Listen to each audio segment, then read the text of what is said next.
මජ්ක්‍ධිම නිකාය උපරිපන්නාසකේ විභංග වග්ගේ මහා සලායතනික කියලා සූත්‍රයක් තියෙනවා. මෙන්න මේ මහා සලායතනික කියන සූත්‍රයේ භාගතුන් වහන්සේ පෙන්වා දෙනවා මේ ආයතනයන්ගේ සමුදය සහ නිරෝධය මෙන්න මේ ආකාරයෙන් තං සුනාථ සාදුකං මානසිකරෝත මෙතෙක් වෙලා මේ ඇහිච්ච දහම් ව්‍යාකරණයත් එක්කම මේ දහම් ව්‍යාකරණයත් ඔබේ ධාරණයට එකතු කරගන්න. මොකද මහා වටිනා දහම් ව්‍යාකරණයක් මේ දහම් ව්‍යාකරණයක්. මේ සමුදය සහ නිරෝධය භාගතුන් වහන්සේ දේශනා කරන ආකාරය ගැඹුරු අවබෝධයක් ලබන්න ඔබට මේ දහම් ව්‍යාකරණ උපකාර වෙනවා. මේ pāli පද මේ තථාගතයන් වහන්සේ දේශිත උත්තරීතර බුද්ධ භාෂිතේ pāli භාෂාවෙන් ඔබට දක්වන්නේ විචිකිච්ඡාව කියන නිවර්ණය නිදහස් වෙන්න.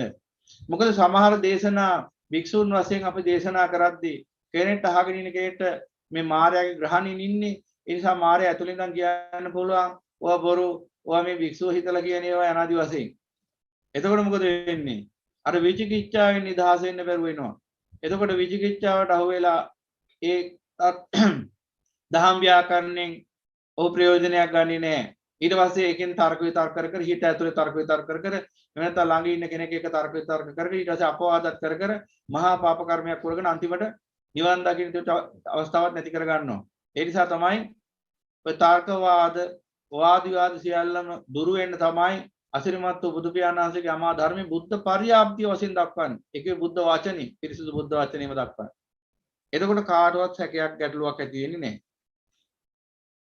එහෙනම් මෙන්න මේ මහා සලායතනික සූත්‍රයේ භාගතුන් වහන්සේ පෙන්නනවා. ඒ නිසා මේ pāli වචන හොඳට උච්චාරණය කරන්න ඕන. ඒකට අර සකස්කඩ ආදී විවිධාකාර ග්‍රන්ථ කියවන්න ඕන. සකස්කඩ නොකියුකට උගේකට හුඹස්කඩ කියලා කිව්වේ ඒකයි. සමහරලාට මෙන්න මේ සකස්කඩ ආදී ග්‍රන්ථ කියවන්න නැතුව මේ pāli පද කියන්න ගියාම පැටලෙනවා. ඉතින් ඒකට ඔබ පොඩ්ඩක් කරුණාවෙන් කමා කරලා වදාරන්න ඕන. මොකද මේවා හොඳට කියවලා මේ pāli භාෂාව කියන්නේ මේ නිකන් ආවට ගියාට කතා කරන්න පුළුවන් මේ සජ්ජායනා කරන්න පුළුවන් භාෂාවක් නෙවෙයි. මේ විශ්වයේ ශ්‍රේෂ්ඨතම භාෂාව. එහෙනම් මේ විශ්වයේ බලන්න මොනතරම් වාසනාවන්තද කියලා. මේ විශ්වයේ අග්‍රය ඔබ දන්නව හැමතැනම. විශ්වයේ අග්‍ර භාෂාව දන්නව.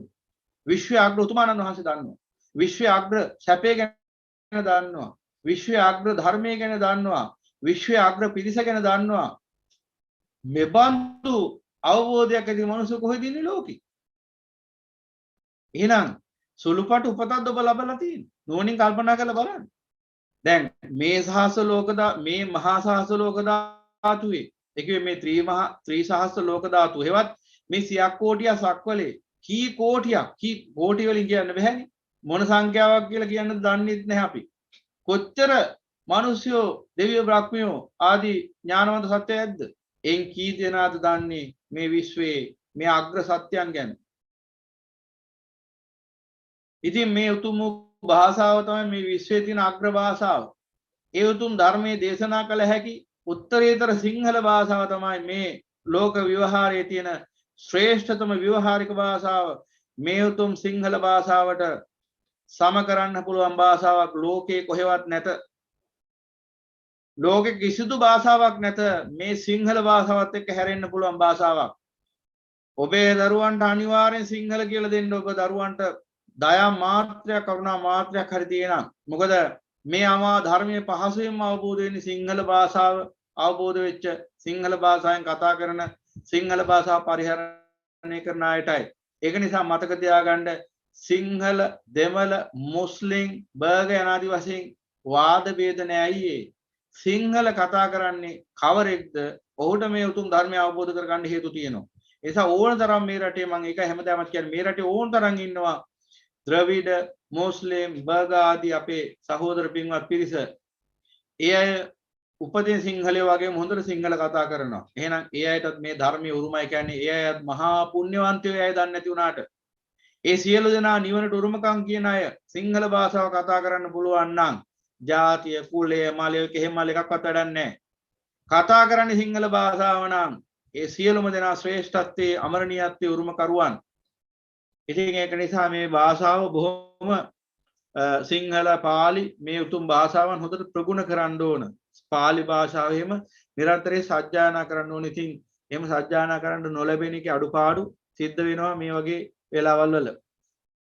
නමුත් අපි උපරිම ඒ භාෂාවට අගෞරවයක් නොවන ආකාරයෙන් අපි කටයුතු කරන්න දක්ෂ වෙන්න ඕන උත්සාහ ගන්න ඕන චක්කුම් භික්කවේ අජානං අපස්සං යථා භූතං රූපේ අජානං අපස්සං යථා භූතං චක්කු විඤ්ඤාණං අජානං අපස්සං යථා භූතං චක්කු සම්පස්ස අජානං අපස්සං යථා භූතං යමිදං චක්කු සම්පස්ස පච්චය උප්පජ්ජති වේදිතං සුඛං වා දුකං වා අදුක්ඛම සුඛං වා තම්පි අජානං අපස්සං යථා භූතං චක්කුස්මින් සාරජ්‍යති රූපේසු සාරජ්‍යති චක්කු විඤ්ඤාණේ සාරජ්‍යති චක්කු සම්පස්සේ සාරජ්‍යති යමිදං චක්කු සම්පස්ස පච්චය උප්පජ්ජති වේදිතං සුඛං වා දුකං වා දුක්ඛං වා අදුක්ඛම සුඛං වා තස්මින්පි සාරජ්‍යති තස්ස තස්ස සංයුක්තස්ස සම්මුල්ලස්ස ආසාදානුපස්සිනෝ විහෙරති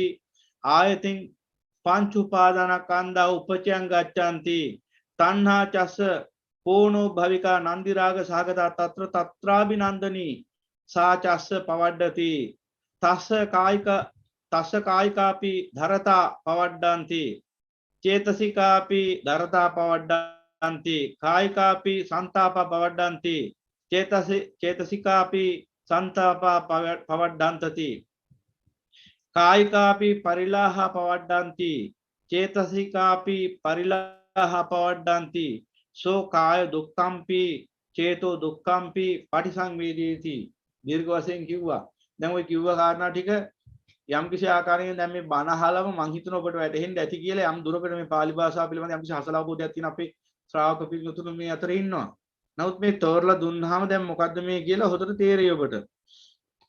දැන් මොකද්ද මේ කියන්නේ චක්කුම් භික්කවේ අජානං අපස්සං යථා භූතං රූපේ අජානං අපස්සං යථා භූතං චක්කු විඤ්ඤාණං අජානං අපස්සං යථා භූතං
මේ කුමක්ද පෙන්වන්නේ චක්කුම් භික්කවේ අජානං අපස්සං යථා භූතං රූපේ අජානං අපස්සං යථා භූතං චක්කු විඤ්ඤාණං අජානං අපස්සං යථා භූතං චක්කු සම්පස්සං අජානං අපස්සං යථා භූතං යමිදං චක්කු සම්පස්ස පච්චය උප්පජ්ජති වේදිතං සුඛං වා දුක්ඛං වා අදුක්ඛම සුඛං වා තම්පි අජානං අපස්සං යථා භූතං අන්න බුදු පියාණන් වහන්සේ පෙන්වා දෙනවා මෙන්න මේ මහා සලායතන සූත්‍රය යටතේ මහා සලායතනික සූත්‍රය යටතේ කුමක්ද මහාන මේ ඇස අජානං අපස්සං අපි දන්නවා ඥානතෝ පස්සතෝ කියලා වචන දෙකක් ඥානතෝ දැනගන්නවා පස්සතෝ ඒ ප්‍රත්‍යක්ෂ කරගන්නවා මෙන්නම් ඥානතෝ පස්සතෝ දැනගන්නවා ප්‍රත්‍යක්ෂයෙන් අවබෝධ කරගන්නවා අවබෝධයෙන් ප්‍රත්‍යක්ෂ කරගන්නවා එහෙනම් ඥානතෝ පස්සතෝ එහෙනම් මෙතන කියන්නේ අජානං අපස්සං එහෙනම් චක්කුම් බික්ක අජානං අපස්සං යථා භූතං මානමේ ඇස පිළිබඳ යථාර්ථය දැන නොගන්නේද ප්‍රත්‍යක්ෂ නොකරන්නේද ඇස පිළිබඳ යථාර්ථය ගැන මෙච්චර අපි දැන් සාකච්ඡා කරේ ඇස ලෝකයා හිතන් ඉන්නේ සැපේට හේතුවක් කියලා සම්මා සම්බුදු පියාණන් වහන්සේ පෙන්නනවා ඇස දුකට හේතුවක් කියලා ලෝකයා හිතන් ඉන්නේ ඇස තුලින් සැප රැස් වෙනවා කියලා බුදු පියාණන් වහන්සේ පෙන්නනවා ඇස තුලින් දුක රැස් වෙන්නේ කියලා එහෙනම් මෙන්න මේ යථාර්ථය නොදන්නාකම තමයි කිව්වේ චක්කුම් බික්කවේ අජානං අපස්සං යථා භූතං කියලා මේ ඇස පිළිබඳ යථා ධර්මය යථා භූතය ඒ කියන්නේ මේ යථා ස්වභාවය මේ යථා භූත කියන්නේ යථා ස්වභාවය පාලියෙන් යථා භූතං කියන්නේ අපි සිංහලෙන් කියන්නේ යථා ස්වභාවය කියලා අන්නේ අර්ථය එහෙනම් මේ ඇස පිළිබඳ යථා ස්වභාවය දැන නොගන්නේද නොදන්නේද නොදක්නේද කියලා අපි ගමුකෝ ලේසියෙන් අජානං අපස්සං කියන වචන දෙකට නොදන්නේද නොදක්නේද මහාන මේ විදිහට ඇස පිළිබඳ යථාර්ථය යථා ස්වභාවය නොදන්නේද නොදක්නේද ඊළඟට රූපය පිළිබඳ යථා ස්වභාවය නොදන්නේද නොදක්නේද චක්කු විඥානය පිළිබඳ යථා ස්වභාවය නොදන්නේද නොදක්නේද චක්කු සම්පස්සේ පිළිබඳ යථා ස්වභාවය නොදන්නේද නොදක්නේද චක්කු සම්පස්සය නිසා හටගන්නා වූ යම්කිසි සැප වේදනාවක් දුක් වේදනාවක් අදුක්ඛම සුඛ වේදනාවක් නැත්නම් ඒ පිළිබඳ යථා ස්වභාවය නොදන්නේද නොදක්නේද දැන් මොකද වෙන්නේ චක්කුස්මින් සාරජ්‍යති එහෙනම් ඒ ඇහැ කෙරෙහි ඇලෙනවා සාරජ්‍යති කියන්නේ ඇලෙනවා තෘෂ්ණාවෙන් ආසාවෙන් තෙත් වෙනවා ඇලෙනවා රූපේසු සාරජ්‍යති රූපේ කෙරෙහිත් ඇලෙනවා චක්කු විඥානේ සාරජ්‍යති චක්කු විඥානේ කෙරෙහිත් ඇලෙනවා ඒ කියන්නේ ඇහෙන් රූපයක් දැනගත්තාම මේ දැන ගැනීම කෙරෙහිත් ඇලෙනවා චක්කු සම්පස්සේ සාරජ්‍යති ස්පර්ශය කෙරෙහිත් ඇලෙනවා චක්කු සම්පස්සපච්චය උප්පජ්ජති වේදිතං සුඛං වා දුක්ඛං වා අදුක්ඛම සුඛං වා තස්මින්පි සාරජ්‍යති ඒ චක්කු සම්පස්සේ නිසා හටගත්තා යම් සැප වේදනාවක් දුක් වේදනාවක් අදුක්ඛම සුඛ වේදනාවක් නැත්තම් ඒ කෙරෙහිත් ඇලෙනවා ඔන්න තියෙනවා ඇලෙනවා කියලා කෙලින්ම සැප දුක උපේක්ෂා කියන තුනටම ඇලෙනවා ඔය තියෙන්නේ චක්කු සම්පස් යම් විදං චක්කු සම්පස්සපච්චය උප්පජ්ජති වේදිතං සුඛං වා දුක්ඛං වා අදුක්ඛම සුඛං වා තස්මින්පි සාරජ්‍යති ඒ සියල්ල කෙරෙහි ඇලෙනවා තස්ස සාරත්තස්ස සංයුත්තස්ස සම්මුල්ලස්ස අස්සාදානුපස්සිනෝ විහෙරති ආයතනින් පංච උපාදානස්කන්ධා උපචයං ගච්ඡanti ඒකේ මොකද දැන් මේ විදිහට ඇස රූපය චක්කු විඥානි චක්කු සම්පස්සේ වේදනා කියන මේ කිසිවක් පිළිබඳ යථාබෝධයෙන් තොරව යථා ස්වභාවය නොදැන ජීවත් වුණොත් යමෙක් ඒ සත්‍යයේ පුද්ගලයාගේ සිත ඒ රූපෙත් ඇලෙනවා ඒ ඇසෙත් ඇලෙනවා ඒ රූපෙත් ඇලෙනවා ඒ චක්කු විඥානෙත් ඇලෙනවා ඒ චක්කු සම්පස්සෙත් ඇලෙනවා ඒ චක්කු සම්පස්සජා වේදනාවෙත් ඇලෙනවා ඒ නිසා මොකද වෙන්නේ තස්ස සාරත්තස්ස සංයුත්තස්ස සම්මූලස්ස ඒ කියන්නේ මෙන්න මේ ඇල්ම නිසාම මේ ඇතිවන ආශාව නිසාම ඇල්ම නිසාම මෙන්න මේ ඇස රූපය චක්කු විඥානි චක්කු සම්පස්සජා වේදනා කියන සියල්ල කෙරෙහි මුලාවටපත් වෙනවා මුලාවටපත් වෙලා එහි ආස්වාදය දකිමින්ම වාසය කරනවා ආසාදවන පස්සිනෝ විහෙරතෝ දැන් ඔහු වාසය කරන්නේ කොහොමද ඇස කෙරෙහි ඇල්මින් ඇස සැපයි රූපේ සැපයි චක්කු විඥානේ සැපයි චක්කු සම්පස්සේ සැපයි චක්කු සම්පස්සජා වේදනා සැපයි කියලා මේ සියල්ල සැප වශයෙන් දකිමින් එහි ආස්වාදය දකිමින් ඒ ආස්වාදයම ප්‍රාර්ථනා කරමින් ඒ ආස්වාදයම ස්මරණය කරමින් ඔන්න ජීවත් වෙන්න පටන් ගන්නවා ඒ නිසා මොකද වෙන්නේ ආයතනින් පංච උපාදානස්කන්ධා උපචයං ගච්ඡanti උපචය කියන්නේ රැස් වෙනවට එහෙනම් මෙන්න පංච උපාදානස්කන්ධය දැන් තර වෙන්න පටන් ගන්නවා පංච උපාදානස්කන්ධය රැස් වෙනවා ඒකේ ස්කන්ධ වශයෙන් මේව තව තවත් වැඩෙන්න පටන් ගන්නවා ඒ ස්කන්ධ කෙරෙහි තෘෂ්ණාව වැඩෙන්න පටන් ගන්නවා හොඳින් අහගන්න එහෙනම් මේ සමුදය නිරෝධය මේ ආයතන පිළිබඳ සමුදයයි නිරෝධයයි එහෙනම් යමෙක් මෙන්න මේ විදිහට ඇස කන ඇස පිළිබඳව ওই විදිහට පස් පොළයි ඔය විදිහට කන පිළිබඳ පස් පොළයි නාසය දිව ශරීරය මනස පිළිබඳ පස් පොළයි ආදී වශයෙන් 30 පොළක් තියෙනවා එහෙනම් මෙන්න මේ 30 පොළ පිළිබඳ යථා ස්වභාවය නොදන්නා කමින් මොකද වෙන්නේ මේ 30 පොළම සාරයි සැපයි කියලා හිතාගෙන 30 පොළේම ඇලෙනවා හිත ඇලුනාම මොකද වෙන්නේ හැමතිස්සෙම මේ 30 පොළේම ආස්වාදයේ දකිමින් ආස්වාදයෙන් ප්‍රාර්ථනා කරමින් ආස්වාදයෙන් ස්මරණය කරමින් ආස්වාදයේ පිළිබඳ බලාපොරොත්තු තබා ගනිමින් ඔහු ඒ 30 පොළ පිළිබඳ ආස්වාදානුපස්සනාවෙන් යුක්ත වාසය කරනවා එනිසා මොකද වෙන්නේ මොහොතක් පාසා පංච උපාදානස්කන්ධය පිළිබඳ තෘෂ්ණාව තර වෙනවා ඒ කිව්වේ දුක්ඛ ස්කන්ධය තර වෙනවා එබඳු පුද්ගලයා මෙලොවත් අනන්ත අප්‍රමාණ දුකකටපත් වෙනවා දැන් මොකද වෙන්නේ? තණ්හා චස්ස පෝනෝ භවිකා නන්දි රාග සහගතා తත්‍ර తත්‍රාබිනන්දනී සාචස්ස පවඩ්ඩති. දැන් මේ ආකාරයෙන් අඥාන කමින් කල්ගෙවන මේ පුද්ගලයා තුල මොකද වෙන්නේ? තෘෂ්ණා මොහොතක් පාසා වැඩෙන්න පටන් ගන්නවා. ඒ ආස්වාදයන් කෙරෙහි නන්දි රාගයේ ඇසුරු කරමින් සතුට වෙන ස්වභාවය වැඩෙන්න පටන් ගන්නවා. ඒ නිසා මොකද වෙන්නේ? තමන් මේ ඇහැ කන නාසය දිව ශරීරය මනස රූප ශබ්ද ගන්ධ රස ස්පර්ශ ධර්ම චක්කු විඤ්ඤාණ සෝත විඤ්ඤාණ ගාහන විඤ්ඤාණ ජීව විඤ්ඤාණ කාය විඤ්ඤාණ මනෝ විඤ්ඤාණ ඊළඟ චක්කු සංපස්සජා චක්කු සංපස්ස සෝත සංපස්ස ගාහන සංපස්ස ජීව සංපස්ස කාය සංපස්ස මනෝ සංපස්ස චක්කු සංපස්සජා වේදනා සෝත සංපස්සජා වේදනා ගාහන සංපස්සජා වේදනා ජීව සංපස්සජා වේදනා කාය සංපස්සජා වේදනා මනෝ සංපස්සජා වේදනා යන දේ වශයෙන් මේ 30 පොළ ගැනම තෘෂ්ණාවෙන් යුක්ත වාසය කරමින් මේ 30 පොළම අභිනන්දනය කරන්න පටන් ගන්නවා. ඒ කියන්නේ හරි සියල්ල මේ සියල්ල සැපයි. මේ සියල්ල හරිම සැපයි. ලස්සන ලෝකෙක ඉපදීලා කියලා හිතනවා. ඊට පස්සේ වල්මත් තියලා රසෝගේ රැඳීම රහයි ජීවිතේ කියලා හිතෙනවා. ඔන්න හිතෙන්න ගන්න තව ගොඩක් දේවල් හිතෙන්න ගන්නවා. දැන් ওই විදිහට මොකද වෙන්නේ? මෙන්න මේ සියල්ල සැප වශයෙන් සාරය වශයෙන් ගත්ත නිසාම මේ වැරද්ද නිසාම ඒ වැරදි අවබෝධය නිසාම ඒ සියල්ලේ යථා ස්වභාවය නොදැක්ක නිසාම මේ සියල්ල කෙරෙහි මහා චන්දරාගයෙන් බැඳෙනවා. මේ චන්දරාගයෙන් බැඳෙන්න මොකද වෙන්නේ? මේ දුක්ඛ ස්කන්ධය තර වෙනවා. ඒක මේ පවඩ්ඩති කියන්නේ. දැන් මොකද්ද මේ පවඩ්ඩති කියන්නේ? වැඩෙනවා. මොකද්ද වැඩෙන්නේ? දුක්ඛ ස්කන්ධය තමයි වැඩෙන්නේ. ප්‍රවර්ධනය වෙන්නේ. එහෙනම් ඒ ආකාරයෙන් කටයුතු කරනකොට මොකද වෙන්නේ? තස්ස කායිකාපි ධරතා පවඩ්ඩಂತಿ. දැන් අර 30 පොළ පිළිබඳ චන්දරාගයෙන් යුක්ත වාසය කරද්දී ආසාදනුපස්සනාවෙන් යුක්තව ඒ කියන්නේ 30 පොළෙහිම ආස්වාදයේ මෙනෙහි කරමින් නම් වාසය කරන්නේ. ඔහු තුල පංච උපාදාන ස්කන්ධය පිළිබඳ තෘෂ්ණාව වැඩෙනවා.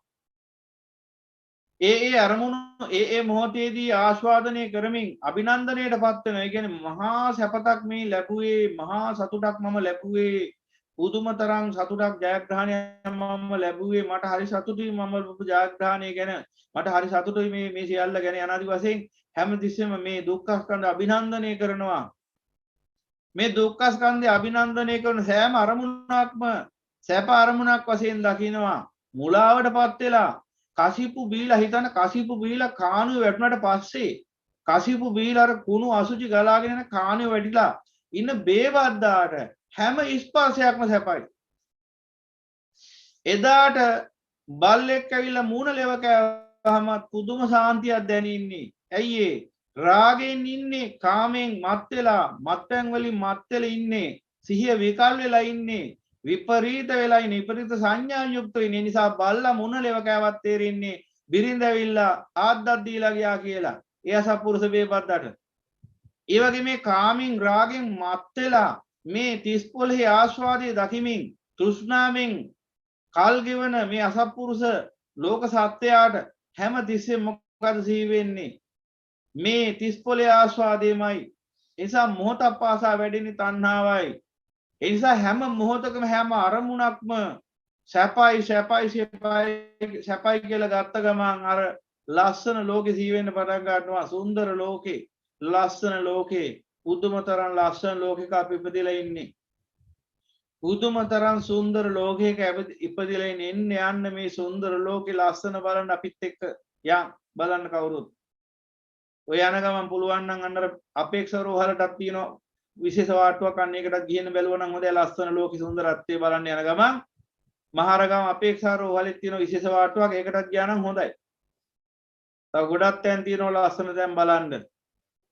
මත්වෙච්ච කාමයෙන් මත්වෙච්ච සිතකට අන්ධ භාවයේ මිසක් අවබෝධය ලැබෙන්නේ නැහැ. අන්ධේ බවට පත් වෙන සාමාන්‍ය විවහාරයේම තියෙන ආදරය අන්ධයි කියලා. සාමාන්‍ය මිනිසු බව කියන හැම දෙයක්. ඒ කියන්නේ ආදරය කියන්නේ තෘෂ්ණාවටම නමක්. එහෙනම් තෘෂ්ණාව අන්ධයි. එහෙනම් ආස්වාදයේ කෙරෙහි තණ්හාව හටගත්තාම ඒ හිත අන්ධ භාවයට පත් වෙනවා. ඒ නිසා මොකද වෙන්නේ? සෑම ආරම්මණයක්ම සැපයි කියලාමයි දාට දැනෙන්නේ. එහෙනම් අන්නේ ඒ අනුසාරයෙන් මොකද වෙන්නේ? සෑම අරමුණක්ම අභිනන්දනය කරනවා, සමරනවා, සතුට ස්මරණය කරනවා. මරණිය ඔහම පෙනිපෙනි බේබද්ද කිව්වලු මේ සුලං සැපයි කියලා අර කන්දෙන් පහළට වැටෙද්දි සුරා සුනේ ගිරි කුලකින් විසවි මහ පොළොවට පාවියෙද්දී ගත දැවටෙන මේ සීත සොලං රැළි අහෝ සැපයි කීවාලු. තව මොහොතකින් මරණය තියෙන්නේ. නමුත් අර ඇඟේ දැවටෙන සුලං රැල්ල සැපයි කියලා කිව්වේ ඇයි? බේබද්ද මත් වෙලා ඉන්නේ, අවසියෙන් ඉන්නේ, සිය විකල් වෙලා තියෙන නිසා බේබද්ද දන්නේ නැතව මොහොතකින් මරණය තියෙන්නේ කියලා. ඒ නිසා බේබද්දට අර ඇඟේ මේ අවසාන මොහොතේ අවසාන හුස්ම හෙලෙන මොහොතේ හරි අර ඇඟේ වැදෙන සුලං රැල්ල සැපයි කියලාමයි පේන්නේ. අන්න බලන්න විපරීතයේ තරම. එහෙනම් දැන් මොකද වෙන්නේ? තෘෂ්ණාව වැඩුණා, නන්දි රාගේ වැඩුණා, සියල්ල වැඩුණා, දුක්ඛ ස්කන්ධය වැඩුණා. තස්ස කායිකාපි ධරතා පවඩ්ඩන්ති ඔය තියෙන්නේ දැන් ප්‍රතිඵලෙ ලැබිලා. දැන් මොකද වෙන්නේ? ඒ නිසාම කායිකාපි ධරතා පවඩ්ඩති කායික දාහය වැඩෙන්න පටන් ගන්නවා. කායික දාහය වැඩෙනවා. ඔන්න නුවණින් දකින්න දැන්. ඔන්න බුද්ධ වචනය. අති පිරිසුදු බුද්ධ වචනය. මෙන්න සියලු දුකින් නිදහස් වෙන ආකාරය. මෙන්න සියලු දුක උදා වෙන ආකාරය දැන් ඊළඟට නිදහස් වෙන ආකාරය දේශනා කරනවා. දැන් බලන්න ඕන ඔබ තුල මේ කියන කායික දාහය, මේ කියන චෛතසික දාහය, මේ කියන දුක්ඛ සංතාප පවතිනවා නම් මේ ආකාරයේ දුක් විඳින කෙනෙක් නම් ඔබ ඔන්න ඒකට හේතුවයි මේ පෙන්වා දෙන්නේ. එසේ දුක් වෙන්නේ කෙසේද කියලායි මේ පෙන්වා දෙන්නේ. එපමණකින් නොනවති මේ දුකෙන් නිදහස් වෙන ආකාරයත් ඔබට පෙන්වා දෙනවා. ඒ නිසා හොඳින් බණ අහන්න ඕන. හොඳින් ධර්මයේ ධාරණය කර ගන්න ඕන. එහෙනම් මෙන්න බලන්න මේ විදියට 30 පොළ පිළිබඳ තෘෂ්ණාවෙන් යුක්ත වාසය කරමින් ඒ 30 පොළ පිළිබඳ ආස්වාදයේම අඥාන කමින් නුනුවණි මෙනෙහි කරමින් වාසය කරද්දී මොකද වෙන්නේ? පංච උපාදානස්කන්ධය තර වෙනවා. පංච උපාදානස්කන්ධය කෙරෙහි තෘෂ්ණාව වැඩෙනවා. එතකොට මොකද වෙන්නේ? තස්ස කායිකාපි ධරතා පවඩ්ඩති කායික දාහය වැඩෙන්න පටන් ගන්නවා. කායටත් දාහයක් ඇති වෙන්න ගන්නවා. කායට සහනයක් නැහැ. ලෙඩ රෝග ආදී ආබාධ ආදී බහුල වෙන්න පටන් ගන්නවා. වෙහෙසයි කායික වෙහෙස දුවනවා. අපි හිතමුකෝ 35ම දුවන මිනිහෙක් ඉන්නවා. මේ මිනිහට මොනතරම් දාහයක්ද තියෙන්නේ? 35ම දුවනවා මිනිහෙක් හිස හැරුණු අතේ. දැන් මේ මිනිහට මොනතරම් කායික දාහයක්ද තියෙන්නේ? දැන් මේ දෙවිල්ලබෝ දුවන්නේ නැද්ද මේ තුච්ච නින්ද සිත විසින්? බලන්න කොහේ දුවනවද කියලා. කිලෝමීටර් ලක්ෂ ගාණක් දුවන දවසකට සමහරලාට. ඔය එක වාහන වල නැගලා ලෝකේ පුරා. කොහෙද මේ දුවන්නේ? වාහන වලත් දුවනවා, පයින්ුත් දුවනවා. අනන්ත සංසාරෙක ඉඳලා දුවගෙන ඉන්නේ. තාම මේ දුවනවා. ඉවරයක් වුන්නේ නැහැ ගමන. ඒ නිසා කායික දාහය බලන්න මොනතරම් වෙහෙසක් ගන්නවද කියලා ජීවිතේ ආස්වාදයේ පිණිස. ජීවත් වෙන දරන දුක ගැන නෙමෙයි මේ කියන්නේ. එදිනෙදා ආහාරයක් හොයාගන්න ඕන, බෙහෙතක් හේතක් හොයාගන්න ඕන. ඒ ටික ගැන නෙමෙයි කියන්නේ. ඒ ටික රහතන් වහන්සේට සිද්ධ වෙනවා. ඒ ටික ගැන නෙමෙයි කියන්නේ. එතනින් එහා මේ ඇහැ කරන ආශය දිවසරියවන්ස පින්නවීම 30 පොළ කෙරෙහි ආස්වාදයෙන් යුක්තව ආස්වාදී නුවණින් මෙනෙහි කරමින් යුක්ත වාසය කරන පුද්ගලයා තුල වැඩෙන 10 ගැන මේ කියන්නේ. එහෙනම් මේ 30 පොළ පිළිබඳ තෘෂ්ණාව යම්තාක් අවිජ්ජාව බලවත්ද තෘෂ්ණාව බලවත්ද ඒ මට්ටමට දුවන්න සිද්ධ වෙන යොබ්බවන්න නැතුව පිසු බල්ලා වගේ දුවනවා හතර අතේ දුවනවා ඉවරයන්නේ හතර අතේ දුවනවා පොළොව උඩක් දුවනවා වතුර උඩක් දුවනවා ආකාශෙත් දුවනවා හතර අතේ දුවනවා. ඒ නිසා කායික දාහයෙන් පෙළෙනවා. චේතසිකාපි ධරතා පවඩ්ඩති චෛතසික දාහයත් වැඩෙන්න පටන් ගන්නවා. හිතත් පෙළෙනවා. කයත් පෙළෙනවා දාහෙන්. හිතත් පෙළෙනවා දාහෙන්. අන්න අර දැන් ඔන්න අර 1000යි අර තථාගතයන් වහන්සේගේ අමා ධර්මයේ අසවබෝධ නොකරපු අසත්පුරුෂයා උන්නත් 1000යි උන්නත් පිච්චෙනවා මලත් 1000යි මලත් පිච්චෙනවා. ඔන්න 1000 කායික ධරතා පවඩේ ධරතා කියන්නේ 1000ට උතන. කායික වශයෙන් 1000න් පෙළෙනවා. චෛතසික වශයෙන් 1000න් පෙළෙනවා. ඔන්න උන්නත් 1000යි මලත් 1000යි. ඇයි? ඒ අනවබෝධය තුලම නම් සසරේ සැරිසරන්නේ අසාර සත්‍යයක් වශයෙන්. එහෙනම් මෙලවත් ඔය 1000මයි පවතින්නේ. කායික 1000යි චෛතසික 1000යි. පරලොවත් එහෙනම් ඔය 1000මයි පවතින්නේ. කායික 1000යි චෛතසික 1000යි. දැන් මේ කායික 1000 කියවා තව පැත්තක් දකින්න ඕන. දැන් මේ එක එක මිනිස්සු ජීවත් වෙන්නා වූ මේ ලෝක තලයන් පවතිනවා. දැන් අපි ගත්තාම දිව්‍ය ලෝක තියෙනවා, බ්‍රහ්ම ලෝක තියෙනවා, ඒ වගේම මනුෂ්‍ය ලෝක තියෙනවා, සතර අපාය තියෙනවා. දැන් මනුෂ්‍ය ලෝකේ ගත්තාම අපි දකින්නවා විවිධාකාර අර ශරීරයට එහෙම නැත්නම් මේ කායික වශයෙන් සුවතාවක් ඇති කරන්නා වූ ප්‍රදේශ තියෙනවා. ඒ වගේම කායික වශයෙන් දුක් පීඩා ඇති කරන්නා වූ ප්‍රදේශයක් තියෙනවා. කායික වශයෙන් පීඩා දැන් උදාහරණයක් ගත්තොත් කාන්තාර ප්‍රදේශවල ජීවත් වෙන මිනිස්සු ඉන්නවා. දැන් මේ ඇයිට බලන්න කායික දාහය කොච්චර ඉහළද කියලා. ඒ වගේම විවිධාකාර ලෙඩ රෝග වලින් පෙළෙනවා. එතකොට කායික දාහය හට ගන්නවා. ඊළඟට මේ කය වෙහෙසමින් අප්‍රමාණ වැඩ රාජකාරි සිද්ධ කරන්න සිද්ධ වෙනවා. එතකොට කායික දාහයෙන් පෙළෙනවා. එහෙනම් මේ කය නිරන්තරයෙන් පෙළෙන තත්ත්වයටපත් වෙනවා. මේ ආස්වාදයේ පස්සේ ලෝබඳින ලෝක සත්‍යයට හැම අතින්ම පෙළෙනවා. උෂ්ණත්වයෙන් පෙළෙනවා, සීතලෙන් පෙළෙනවා, කුසගින්නෙන් පෙළෙනවා, පිපාසයෙන් පෙළෙනවා, මල මුත්‍රා අමාරුවන්ගෙන් පෙළෙනවා. ඒතරනේ ලෙඩ රෝග ආබාධයෙන් පෙළෙනවා. එපමණන්නේ මැසි මදුරුවන්ගෙන් පෙළෙනවා. එපමණක් නෙවෙයි ඉරියාපත දුක්ඛයෙන් පෙළෙනවා. කියන්නේ ඉරියාව පැවැත්වීමෙන් පෙළෙනවා. එපමණක් නොවේ. තව තියෙනවා පෙළීම් කොහොමද? අර මස් කැටියකට පොරකන උකුස් වගේ මස් කටුවකට පොරකන බල්ලෝ වගේ රණ්ඩු වෙන්න ගියාම අතපය කැඩෙනවා, ඔලු පැලෙනවා, කපනවා, කොටනවා, බඩවැල් එළියට ගන්නවා, හෘදේ වස්තුවට පිහියෙන් අනිනවා, ඔළුවට වෙඩි තියනවා, කකුල් අතපය අමුමේ කපලා විසි කරලා දානවා. මේ අනුරාධපුරෙත් එහෙම වුණා පහුගිය කාලේ. එක මිනිහෙක්ගේ අතක් කපලා වැවට දාලා තිබුණා අපේ වැවට. පස්සේ ඒ මිනිහා කොහොම හරි අතන්නේ කකුලක් කපලා වැවට දාලා තිබුණා. පස්සේ මිනිහා කකුල හොද කරගත්ත කියන කකුල තුවාලේ හොද කරගෙන කකුල ලැබුණේ ආයි. තනි කකුලෙන් ඇවිල්ලා කකුල කපපු මිනිහව කෑලි කපලා මැරුවා. මේ පහුගිය කාලේ මේ සුද්ධ නගරේ මේ අපි ඉන්නවට බලන්න මිනිස්සු වෙලා හැසිරෙන විදිය දැන් කොයිතරම් කායික දාහයක්ද තියෙන්නේ. කොච්චර කායික දාහයකටපත් වෙනවද? ඒ පැත්තෙන් ඊළඟට වැරදි වැඩ කරනවා.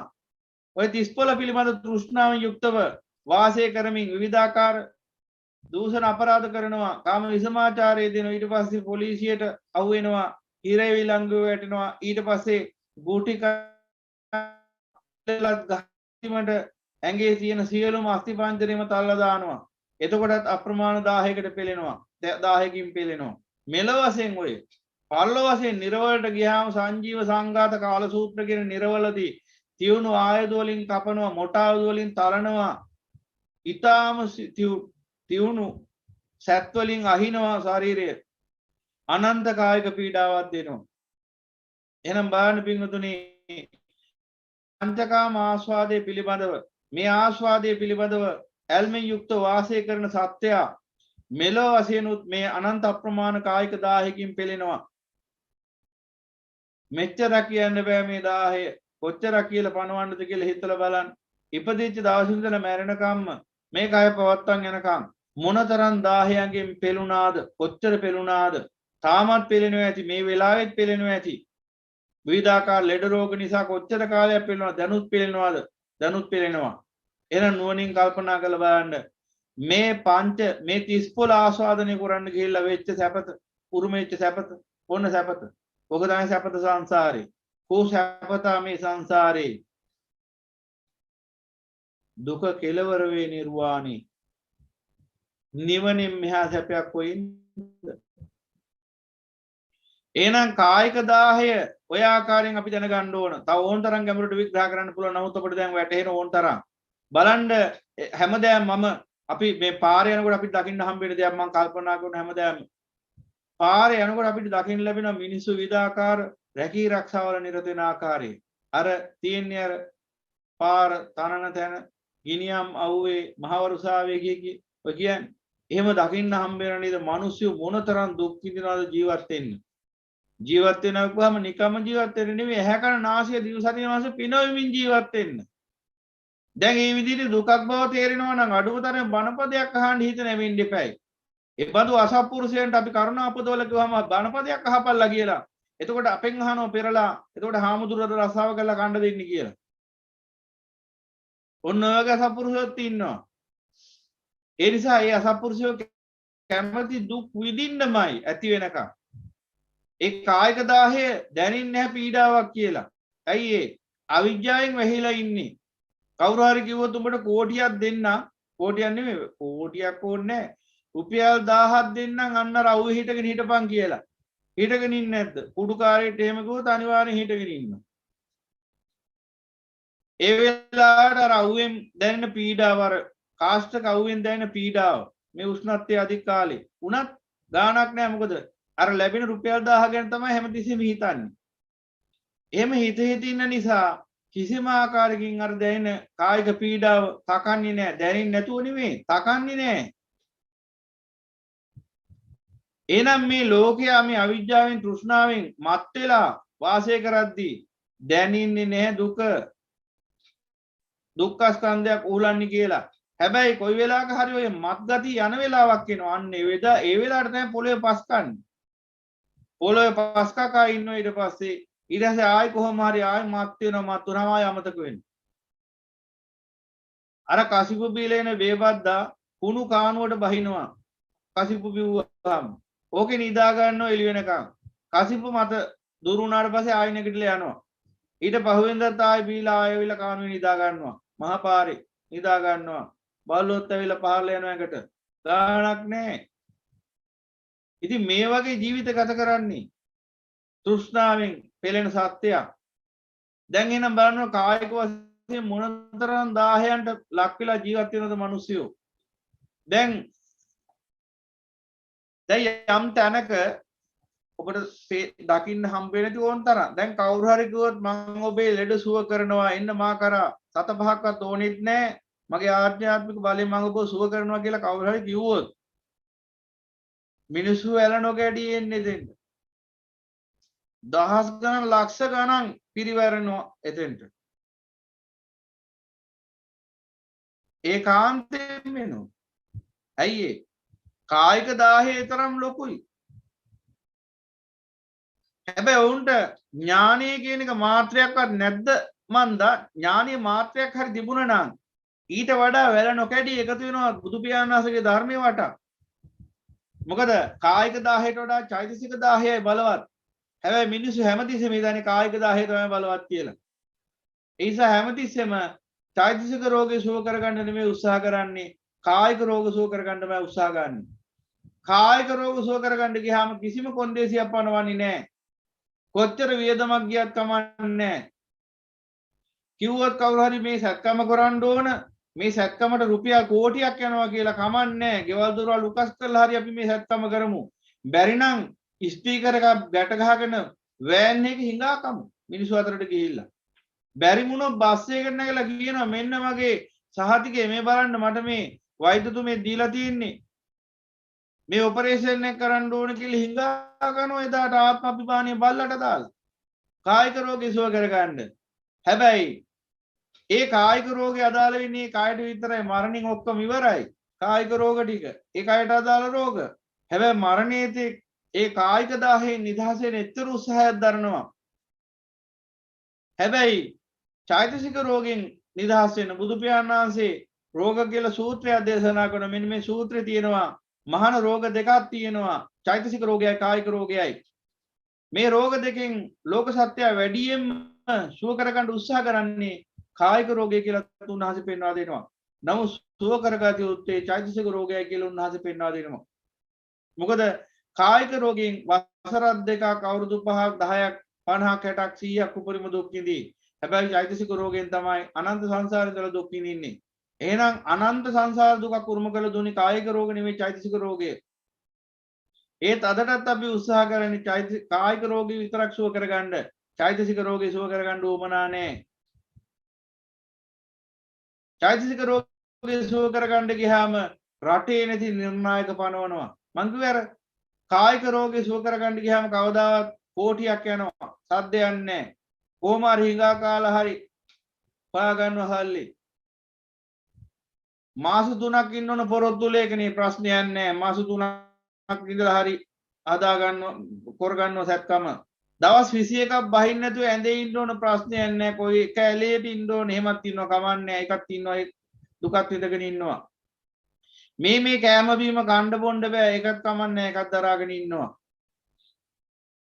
ඊට පස්සේ බෙහෙත් ගන්න ක්ලිනික් එකට ගියාම මෙච්චර පැය ගාණක් පැය 8ක් 10ක් 15ක් 20ක් හරි දවසක් හරි දවස් 3-4ක් හරි පොලිමේ ඉන්න ඕනේ ඒකක් කමන්නේ ඒකත් ඉන්නවා. බනහඬ ආවම චෛතසික රෝගේ සුව කරගන්න ආවම මෙච්චර අපිට තියෙන කාලේ පැය 2යි හැමතුනේ තියෙන්නේ. පැය 3යි තියෙන්නේ. ඩේටා ටික යනවා අපේ. සල්ලි ටික වැය වෙනවා. ඩේටා ටික වැය වෙනවා. තව තියෙනවා ගොඩක් දේවල්. කියන්න ගියොත් බලන්න ඕන ඔබ කොතනද ඉන්නේ කියලා.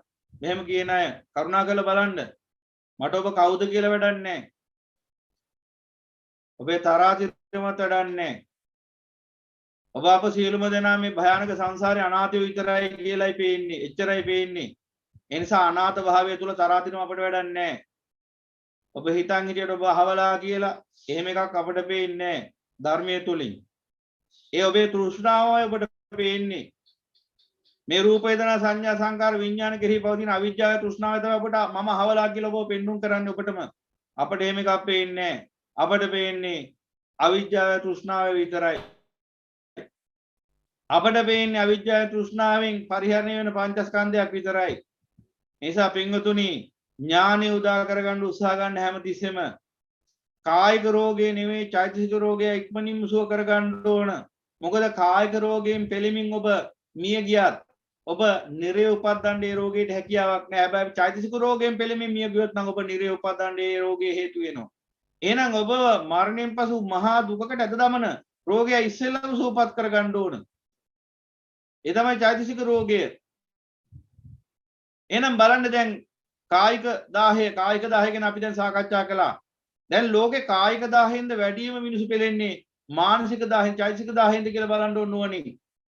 කායික 10ට වඩා අප්‍රමාණ දුකක් උහුලන්නේ චෛතසික 10ෙන්. අන්න මේ විදිහට තිස්පොළ කෙරෙහි ආස්වාද අනුපස්සනා යුක්තව නුනුවණින් වාසය කරන ඒ පුද්ගලයා තුල ඒ සත්‍යය තුල මොහොතක් පාසා වැඩෙනවා තෘෂ්ණාව. ඒ විතරක් නෙවෙයි කායික 10යි චෛතසික 10යි හොඳ වැඩෙනවා. චෛතසික 10 ගැන කතා කරන්න කිව්වොත් කොච්චරක් කියලා කතා කරන්නද? සතුටින් ඉන්න මිනිසෙකුට මුණ ගැහිලා තියනවාද? පෙන්නයි ලෝකෙට සතුට බොරුවට මූණෙන් hina වෙනවා, ඇතුලෙන් අඬනවා. එහෙම නෙවෙයිද බලන්න. අපි දැකලා තියෙනවා මේ ධර්මයේ තුලදී බොහෝ දේවල් අපි දකිනවා. මිනිස්සු hina වීගෙන එනවා. හැබැයි ඇතුළාන්තෙන් අඬනවා. ධර්මයේ සාකච්ඡා කරද්දී ධර්මය ගැන අහද්දී අය සත්‍ය වශයෙන්ම ඇතුළතින් හඬා වැළපෙමින් ඒ බව ප්‍රකාශ කරනවා. ජීවිතේ බොහෝ දේවල් ලැබිලා තියෙනවා අයට. නොලැබිලා තියෙන එකම දේ සැනසීම. සැනසීමනේ අනිත් ඔක්කොම ටික තියෙනවා. ලෝකයා හොයපු. ලෝකයා හොඳයි කියපු හැමදේම ලං කරගත්තා. මොකද අසත්පුරුෂ අඥාන ලෝකයා කිව්වා සතුට තියෙනවා මේ වේ සල්ලි වල. සල්ලි ටික ලං කරගත්තා. සතුට තියෙනවා වාහන වල වාහන ටිකක් ලං කරගත්තා. සතුට තියෙන ලොකු ගෙවල් වල ලොකු ගේකුත් හදාගත්තා. සතුට තියෙන ලොකු තරාතිරමකුත් හදාගත්තා. සතුට තියෙන ලොකු නිලතලවල ලොකු නිලතලත් හොයාගත්තා. සතුට තියෙනවා පිරිවර තුල ලොකු පිරිවරකුත් ලං කරගත්තා. තවමම අසත්පුරුෂයෙක් ගිහපු ඔක්කොම ටික ලං කරගත්තා. ඒත් නෑ සතුට. ඇයි ඒ? අසත්පුරුෂයන්ගේ මෝඩ කීමටනේ කන් දුන්නේ. සතුට තියෙන අවබෝධය තුල කියලා විශ්වයේ මහා කරුණිකයන් වහන්සේ සියනාද කරා. ඒක ඇහුන්නේ. අර අසත්පුරුෂයන්ගේ ඔක්කොම ටික ඇහුණා. සම්මා සම්බුදු පියාණන් වහන්සේගේ බුද්ධ වචනේ විතරයි ඇහුන්නේ නැත්තේ. අන්තිමට කියනවා අනේ හාමුදුරනේ ඉතින් අපිට කියලා දෙන්න කෙනෙක් හිටියේ නැනේ. අනේ අපි දන්නේ නැනේ. අනේ අපි බබ්බුනේ. අපිට ඔක්කොම ලෝකේ තියෙන කාමයන් හොයාගන්න මේ සක්වලේ නැත්නම් පිට සක්වලකට හරි ගිහිල්ලා අඟහරු ලෝකෙට වැරිනා සෙකුරු ග්‍රහයගේ හරි කාමයේ තියනවද තව මීට වඩා හොඳ කාමයක් තියනවද කියලා හොයාගන්න තරම් අපිට ඥානය තියෙනවා. ඔක්කොම ලෝකෙ තියෙන අහමුළු පරීක්ෂා කරන්න තරම් ඥානිය තියෙනවා. හැබැයි හාමුදුරනේ අපිට මේ ධර්මයේ විතරක් හොයාගන්න ඥානිය තිබුණේ අපි එතෙන්දි බබ්බුනේ. අපිට ඉතින් මොනවා කරන්නද අපිට කවුරුවත් මේ ධර්මයේ කියලා ඉන්නේ අනේ අපි බබ්බුනේ අපිට අනුකම්පා කරන්න කියලා ඇවිල්ලා කියන. ඒ බබා පාට් එක ඔබම රවට්ට ගන්න දාගන්න එකක් මිසක් ඕකෙන් කවදාවත් බුදුරජාණන් වහන්සේගේ ශ්‍රාවකයෝ රැවටෙන්නේ නැහැ පින්වතුනි. හොඳට දකින්න ඒක නුවණින්. කවදාවත් ඔබම මිසක් රැවටෙන්නේ වෙන කෙනෙක් රැවටෙන්නේ නැහැ. ඒකයි මේ ධර්මයේ ආශ්චර්යය. මොකද්ද? තථාගතයන් වහන්සේගේ ධර්මයේ හොඳින් දකින්න පේන දේ තමයි යමෙක් කවරෙක් හෝ රවට්ටන්න උත්සාහ ගත්තොත් ඔහුමයි රැවටෙන්නේ. වෙන කිසිම කෙනෙක් නෙවෙයි රැවටෙන්නේ. තමාමයි රැවටෙන්නේ. තමන්ම රැවටිලා තමන්ම විනාශ වෙනවා මිසක් වෙන කිසි කෙනෙක් රැවටෙන්නේ නැහැ. එහෙනම් මතක තියාගන්න ඔබ ඕනම කෙනෙක් ඉස්සරහා බොරු කරන්න අමා මෑණි ශාන්තිනායක සම්මා සම්බුදු පියාණන් වහන්සේ ඉදිරියේ පමණක් සත්‍යවාදීව ජීවත් වෙන්න. මං කියන අනිත් තැන් වල වංකව ජීවත් වෙන්න කියන එක නෙවෙයි. ඒ කියන්නේ ඔබට ඕනම කෙනෙක් රවට්ටන්න පුළුවන් බුදු පියාණන් වහන්සේ වැර. මොකද බුදු පියාණන් වහන්සේ ඉස්සරහා ඔබ වංකව ජීවත් වුණොත් බුදු පියාණන් වහන්සේ ඉස්සරහා ඔබ අවංකව නෙවෙයි නම් ජීවත් වෙන්නේ බුදු පියාණන් වහන්සේව රවට්ටන්න කියලා හිතාගෙන නම් ඔබ ජීවත් වෙන්නේ චීවරයක් දරාගෙන හරි සුදු ඇඳුමක් ඇඳගෙන හරි ඒ රැවටෙන්නේ ඔබමයි. කිසිම දවසක බුදු පියාණන් වහන්සේ රැවටෙන්නේ නැහැ, ශ්‍රී සද්ධර්මයේ රැවටෙන්නේ නැහැ, ආර්ය මහා සංඝ රත්නයේ රැවටෙන්නේ නැහැ පින්වතුනි. ඒ නිසා මේ යථාර්ථය හොඳින් තෝරගන්න ඕන. ඒ නිසා මේ අසත්පුරුෂ ලෝකයාගේ කීමට ඔබ කන් දීලා ඔබ සේරම දේවල් ලං කරගත්ත ජීවිතේ ඒත් තාම හොයනවා සතුට හම්බුන්නේ ඇයි සතුට හොයාගත හැකි එකම ක්‍රමයේ දේශනා කරන අසිරිමත් වූ බුදු පියාණන් වහන්සේගේ බුද්ධ වචනෙට තාම හරියට කන් දුන්නේ නැහැ. ඒකායනෝ භික්ඛවේ මග්ගෝ සත්තානං විසුද්ධියා ශෝක පරිදේවාන සමතික්කමාය දුක්ඛ දෝමනස්සං අත්තංගමාය කියලා දේශනා කරත් මහාන තොපට එකම එක මාර්ගයක් පවතිනවා. ඒකම එක මාර්ගය දේශනා කරනවා. මේ සිත පිරිසුදු කර ගැනීම පිණිසත් විසුද්ධියට පත් වීම පිණිසත් ශෝක පරිදේව දුක්ඛ දෝමනස්ස සදාටම අවසන් කරන්න සහ මුලින්ම නිමා කරලා දාන්න නුඹලට මාර්ගයක් දේශනා කරනවා කියලා ඒ අසිරිමත් වූ මහා ශාස්ත්‍රවරයන් වහන්සේ දේශනා කරද්දී අපට ඒ ධර්මය ඇහෙන්නේ නැහෙනි. කවුරු කිව්වත් මේ ධර්මය අහපල්ලා මේ ධර්මය අහලා සැනසීමට පත් වෙalla කියලා ඒත් කන් දෙන්න හිතෙන්නේ නැහෙනි. අර අසත්පුරුෂය කිව්වත් අර උපාධිය කරපන් එතකොට සතුට උදා වෙනවා ඒක කරනවා. ලංකාවේ නෙවෙයි කේම්බ්‍රිජ් ඵලයන් එහි යනවා. අසත්පුරුෂයා කියන පදේට නටනවා. සත්පුරුෂ සම්මා සම්බුදු පියාණන් වහන්සේගේ බුද්ධ වචන විතරයි කන් දෙන්නේ නැත්තේ. ඒකයි පින්වතුනි හැමදාම ජීවිතේ දුක මොනවා තිබුණත් ඔබ තුල නැති එකම දේ සැනසීම. අනිත් ඔක්කොම ටික තියෙනවා නැති සැනසීම සතුට. අනිත් ඔක්කොම ටික තියෙනවා. මිල මුදල් යාන වාහන ගෙවල් දොරවල් තනතුරු තානාන්තර හැමදේම තියෙනවා. නැති එකම දේ සතුට සැනසීම. ඇයි ඒ? ඔය කිසිම දෙයක නෑ සතුට සැනසීම. සතුට සැනසීම තියෙන්නේ අවබෝධය තුල. අවබෝධය ලැබෙන්නේ අසිරිමත් වූ සම්මා සම්බුදු පියාණන් වහන්සේගේ අමා ධර්මයෙන් පමණයි. වෙන කිසිම ක්‍රමයකින් ඔබ අවබෝධයටපත් වෙන්නේ නැහැ. ඔය ලෝකේ තියෙන එක තිරසං විශේෂකින්වත් අවබෝධයක් ලැබෙන්නේ නැහැ.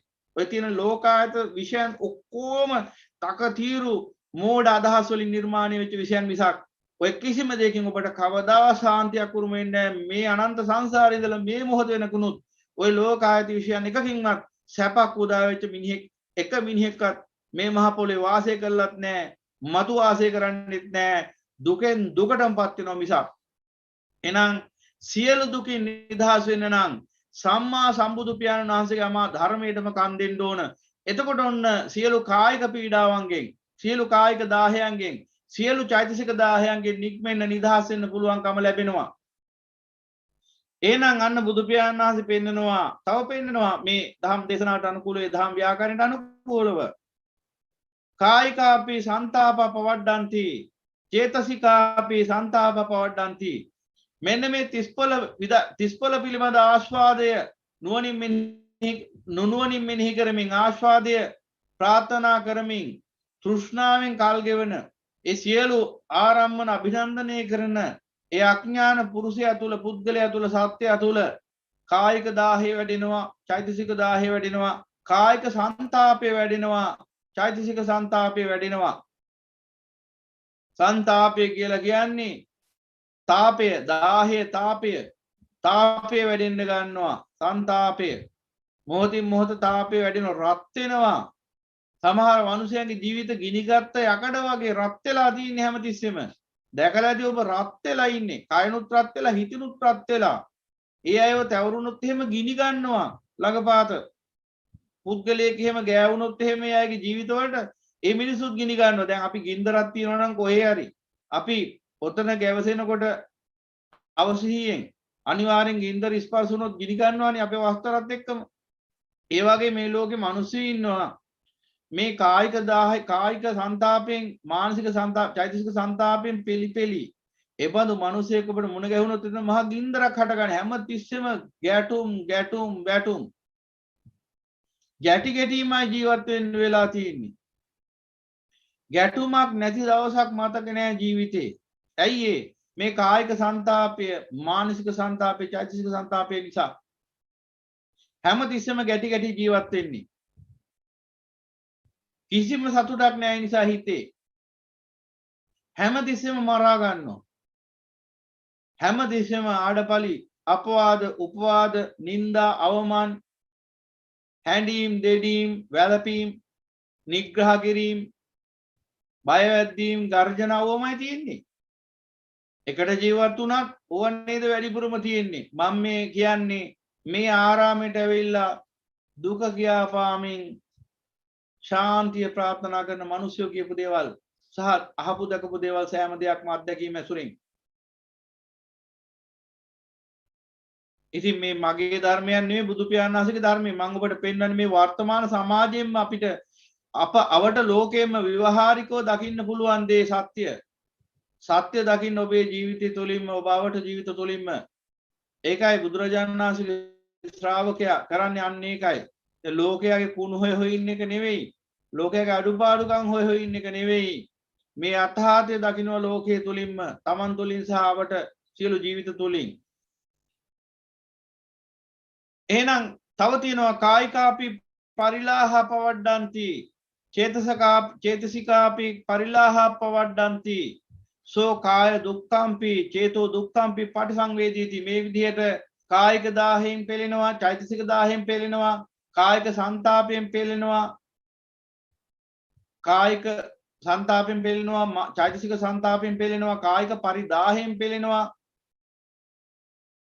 චෛතසික පරිදාහයෙන් පෙළෙනවා පරිදාහය පරිලාහය කියලා කියන්නේ අප්‍රමාණ 10ක් දැන් මේක වැඩි වෙන්න දැන් 10 සාමාන්‍ය 10ක් නම් කොහොම හරි දරා ගන්න පුළුවන් කායික 10ක් චෛතසික 10ක් සාමාන්‍ය මට්ටමින් නම් දරා ගන්න පුළුවන් හැබැයි මේක අප්‍රමාණ මට්ටමින් එන 10ක් නම් දැන් සමහර මිනිස්සු ඉන්නවා හිසිසිට පාදාන්තය දක්වා අප්‍රමාණ ව්‍යාධි වලින් පෙළෙනවා මෙන්න මෙහෙම අයට අප්‍රමාණ කායික 10ක් හට ගන්නවා ඒ වගේම තමයි ජීවිතේ බොහෝ බලාපොරොත්තු බිඳ වැටිලා ජීවිතේ බොහෝ ප්‍රියයන්ගෙන් වෙන් වෙලා මහා විනාශයන්ට විපත්තියින්ට ගොදුරු වෙලා ජීවත් වෙන මිනිස්සුත් මේ ලෝකේ ඉන්නවා දැන් පහුගිය කාලේ ඔබ දකින්න ඇති ඔය විවිධාකාර නායයන් ගම් අතුර සූනාමි ඔය බෝම්බ සිදුවීම් මේවායිදී සමහර මිනිසයන්ගේ ජීවිතවල සියලුම දෙනා නැති වෙලා තියෙනවා. ඒ කියන්නේ එක්කෙනෙක් විතරයි ඉතුරුනේ අම්මා තාත්තා දරුමල් ඔක්කොම මැරිලා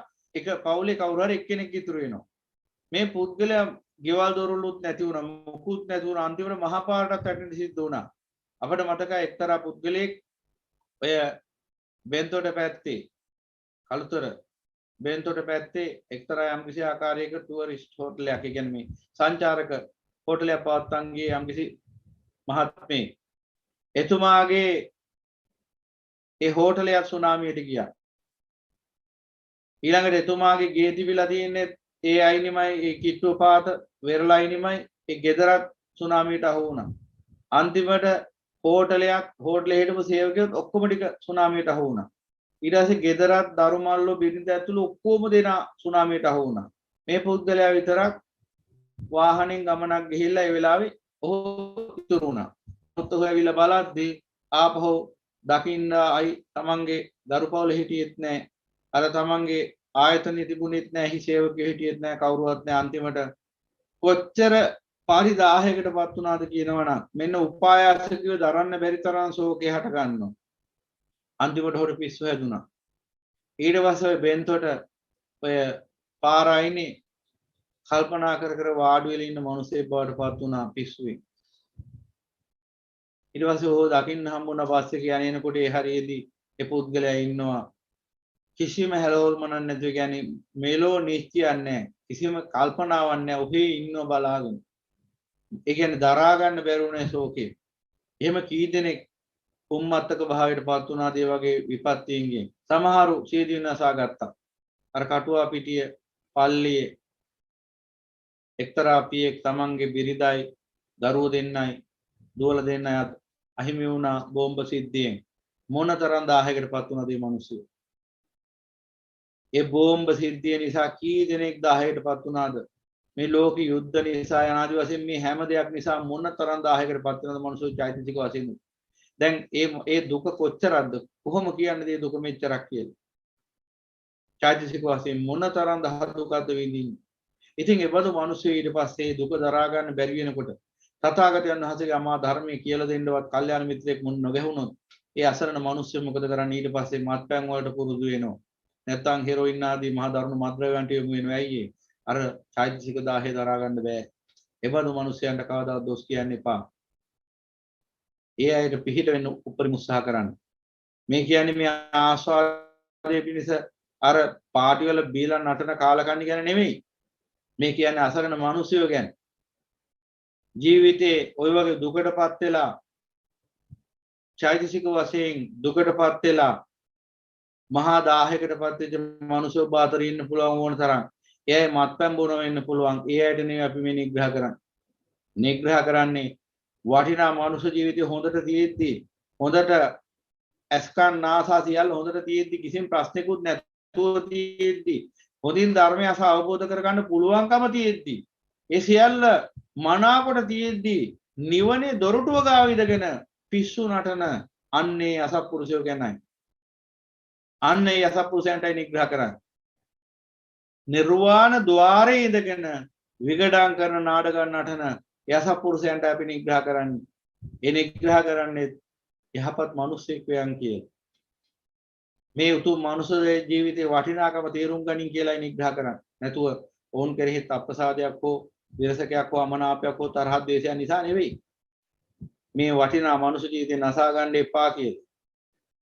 ඉතින් අර වගේ අසරණ මනුෂ්‍යයන්ටත් අපි කරුණාවෙන් පිළිහිට වෙන්න ඕනේ. එහෙම මනුෂ්‍යයෙකුට ඕනතරම් මුණ ගැහෙයි.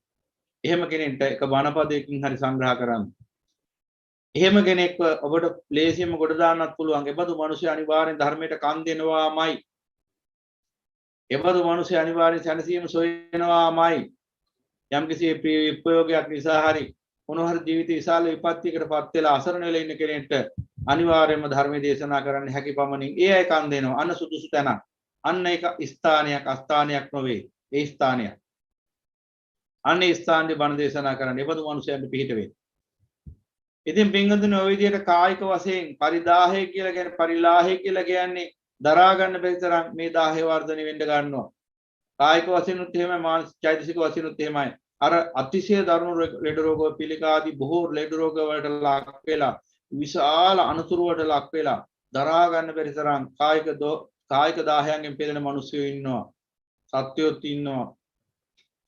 නිරවල තියෙන්නේ දරා ගන්න බැරි තරම් කායික පරිදාහයක්. යොදුන් ගණන් උස ගිනි දැල්මැදි දැවෙන්නේ මනුස්ස නිරසතුන්ට දරා ගන්න බෑ දුක. අර වේතරණීය කියන නිරේ එහෙම එලෝදිය ගංගාවල ඔබනකොට අල්ලලා එයාට දරා ගන්න බෑ දුක. ඉතින් නිරේ ඇහින්නේ තනිකර විලාපයක් විතරයි. නිරේ කවදා සීනහඬක් ඇහින්නේ නැහැ. නිරේ අනු තනිකර විලාපයට නම. එහෙනම් මේ නිරවල සත්ව විඳින කායික දාහයෙන් මෙච්චරක් කියලා කියන්න බෑ පින්වතුනි. ඒත් මේ 30 ආස්වාදනය කරන්න ගිහිල්ලා තමයි.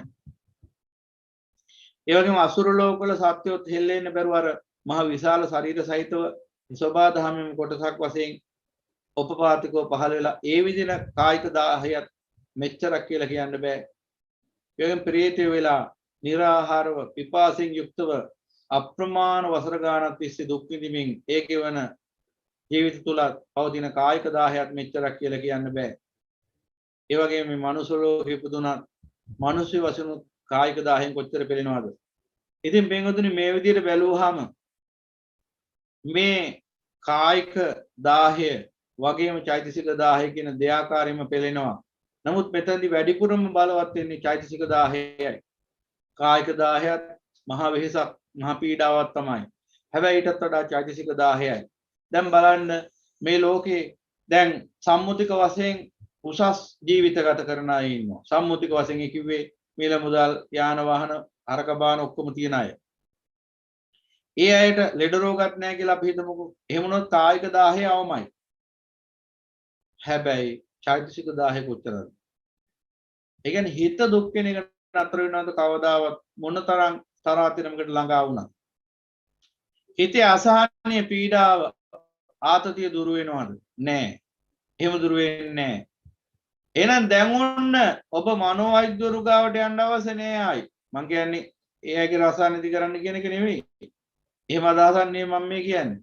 දැන් ඔබ දැන් මේ මම පහුගිය දවසක අපිට මේ කතා කරපු යම්කිසි ශ්‍රාවිකාවක් සම්බන්ධයෙන්ම මම මේ උපමාව ගත්තේ.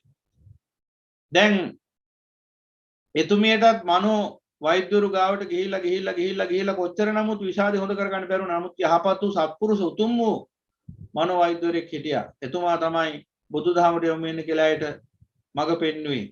ඒ නිසා ඇයට පුළුවන්කම ලැබුණා ඒ උතුම් ධර්මය අවබෝධ කරගෙන උසස් අවබෝධයකටපත් වෙලා ඒ විෂාදයෙන් විතරක් නෙමෙයි මේ සාදුකිනු නිදහසන උත්තරීතර නිර්වාණ මාර්ගයටපත් වෙන්නට.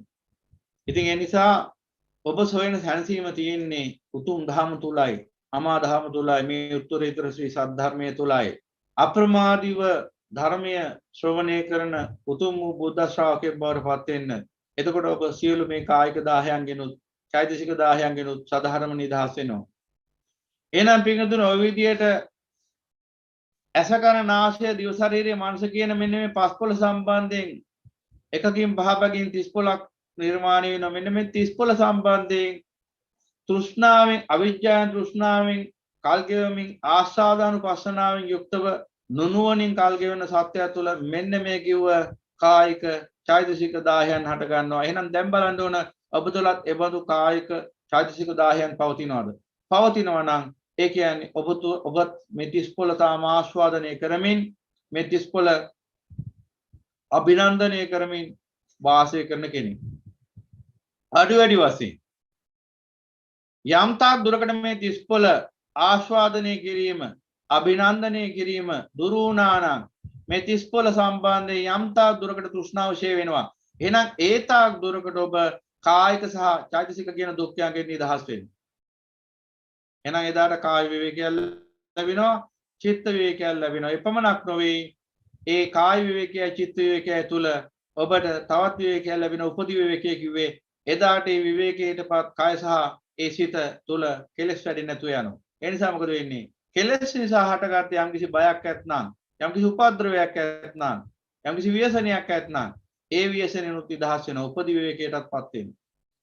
එහෙනම් කාය චිත්ත උපදි කියන ත්‍රිවිධ විවේකයෙන් යුක්තව සැපවත් විහරණයක් ඔබට උරුම වෙනවා. මේ 35 කෙරෙහි තියෙන තෘෂ්ණාවෙන් නිදහස් වෙනකොට. අපි බලමු මේ ධම්ම ව්‍යාකරණ ඉතිරි කොටසත්. භාග්‍යවතුන් වහන්සේ දේශනා කරනවා එහි නිරෝධය දැන් මෙච්චර දේශනා කරෙහි සමුදය.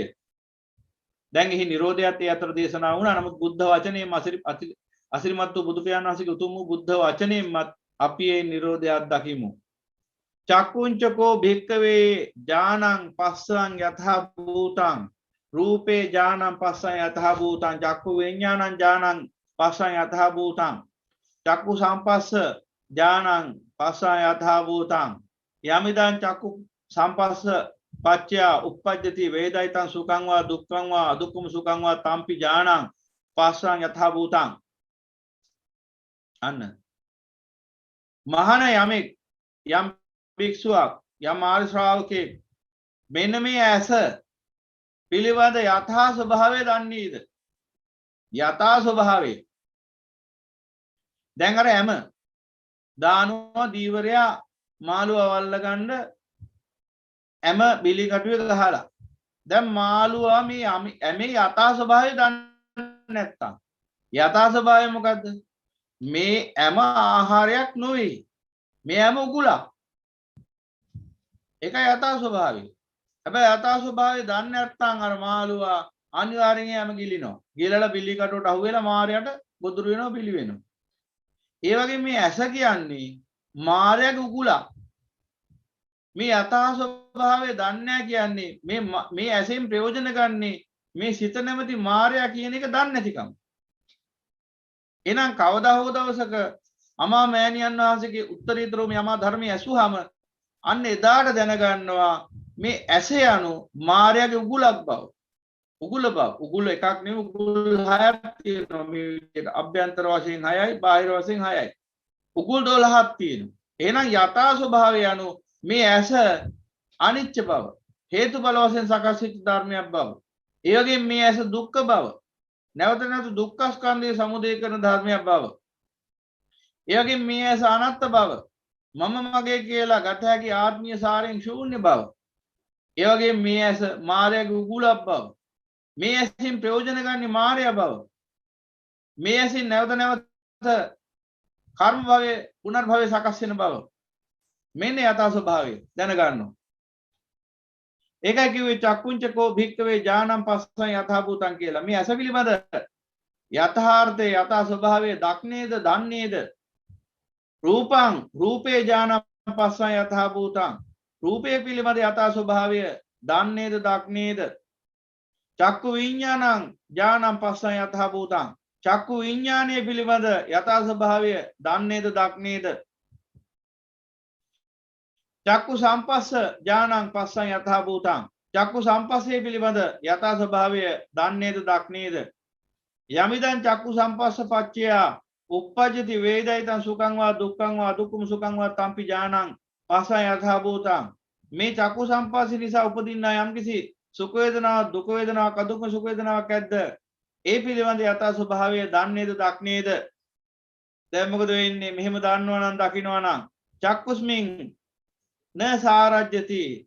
එහෙනම් ඇස පිළිබඳව ඇලෙන්නේ නැහැ. ඇස පිළිබඳව තෘෂ්ණාවෙන් තෙත්ෙන්නේ නැහැ හිත. ආසාවක් හටගන්නේ ඇස ගැන. ඇස කෙරෙහි ඇලීමක් නැහැ. එහෙනම්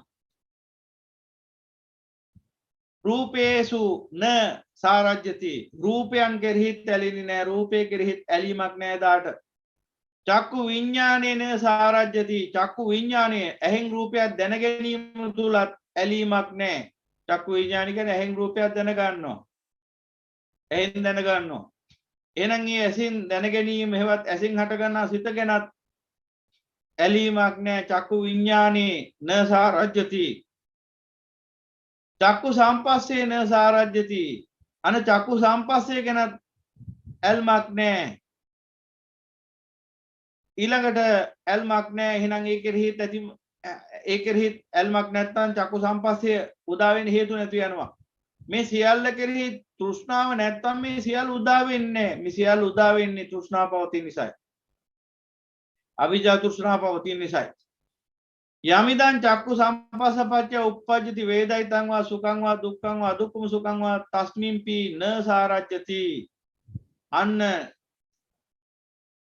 මේ චක්කු සම්පස්සේ නිසා හට ගන්නා යම් කිසි සුඛ වේදනාවක් දුක් වේදනාවක් අදුක්ඛම සුඛ වේදනාවක් ඇද්ද? කිසිවක් කෙරෙහි ඇලෙන්නේ නැතුව යනවා. සියල්ල නුවණින් දකිනකොට තිස්පොළ පිළිබඳ විදර්ශනා වැඩෙනකොට එහෙනම් අරිය ශ්‍රාවකයා කිව්වේ මෙන්න මේ තිස්පොළ විදර්ශනා කරමින් මේ තිස්පොළ කෙරෙහි පවතින මේ චන්ද්‍රාගේ දුරු කරන කෙනාට එහෙනම් අන්න දැන් මොකද වෙන්නේ? මේ විදිහට කිසිදු වේදනාවක හිත ඇලෙන්නෙත් නැත්තම් තස්ස අසාරත්තස්ස අසංයුක්තස්ස අසම්මුල්හස්ස ආදීනව අනුපස්සිනෝ විහෙරතෝ ආයතින් පංච උපාදානස්කන්ධා අපචයං ගච්ඡanti. එහෙනම් මෙන්න මේ විදිහට මේ සියල්ල ගැන මේ 30 ගැනම දැන් මේ ඇහැ ගැන කිව්වහම එවන් උපසංහාරති විදිහටම කන නාසය දිව ශරීරය මනස කියන 30 ගැනම එකකින් පහ බැගින් 30 දැන් ඔබ දන්නවා 30 හොඳටම අහලා දැනගෙන ඉන්නේ. ඒ විදිහට 30 ගැනම විදර්ශනා වැඩෙනවා නම් අනිත්‍ය දුක්ඛ අනාත්ම අසුභ වශයෙන් විදර්ශනා වැඩිනවා නම් දැන් මොකද වෙන්නේ 30 පොළ කෙරෙහිම තියෙන තෘෂ්ණාව ෂෙවිලා යනවා ඇලෙන්නේ නැතුව යනවා 30 පොළ කෙරෙහිම ඇල්මක් නැහැ දැන් එහෙනම් මොකද වෙන්නේ මේ 30 පොළ සම්බන්ධයෙන් යම් කිසි තිබුණා නම් මුලාවක් මුලා සහගත බැඳීමක් මෙන්න මේ මුලා සහගත බැඳීම දුර වෙලා යනවා එදාට ඒ ආරි ශ්‍රාවකයා ආදීනව අනුපස්සනා කරමින් වාසය කරන්නේ ආස්වාදේ නෙවෙයි ආදීනව මෙච්චර කාලයක් වාසය කරේ ආස්වාදේ ශා කොච්චර හොඳද කොච්චර වටිනවද නියමයි මරු කිය මරු කියුවේ ඇත්තටම මරු කිය මරුව තමයි කතා කරේ මාරයි කිය මාර රූපේ නේද මාර ශබ්දේ මාර ගන්ධේ මාර රස කිය මාරයට න්‍යායති ඔක්කොම ටික ඒ නිසා මාරයා තමයි මාරයි කියලා ගත්තේ එහෙනම් මේ මාරයි කියලා තියෙන්නේ බලන්න ඔබ තුල පවතින තෘෂ්ණාව නොවේද රූපය මාරයි කියලා ගත්තේ කවුද අවිජ්ජා තෘෂ්ණාව එකතු වෙලා එහෙනම් අවිජ්ජා තෘෂ්ණාවෙන් හදපු සත්‍යය තමයි අර කතා කළේ මාරයි කියලා මාර රූප ශබ්ද ගන්ධ රස ස්පර්ශ ධර්ම මාරයි මේවා මාර ලෝකේ මාර වින්දනය මාර සතුටක් මාර සැපතක් මාර විනෝදයක්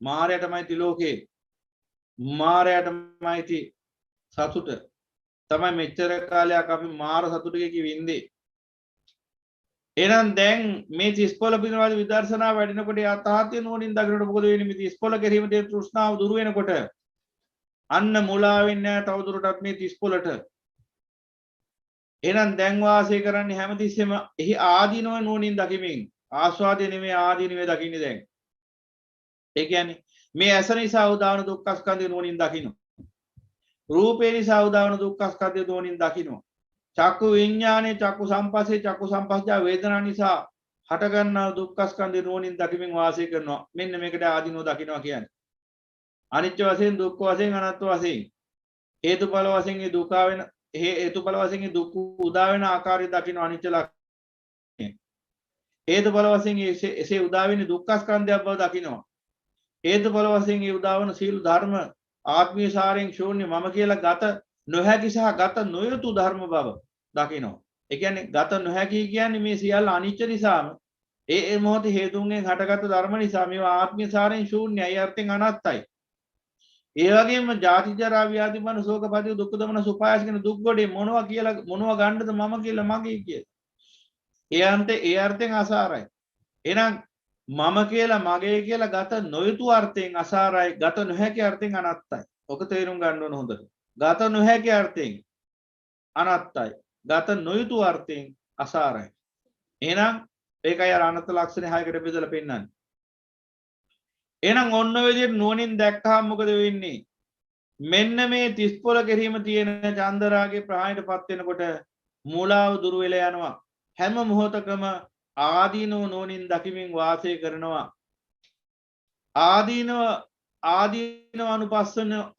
අනුපස්සිනෝ විහෙරති ආයතින් පංච උපාදානස්කන්ධා අපචයන් ගච්ඡanti අපචය කියන්නේ දුර වෙනවා විසිරෙනවා හිස් වෙනවා උපචය කියන්නේ රැස් වෙනවා අපචය කියන්නේ හිස් වෙනවා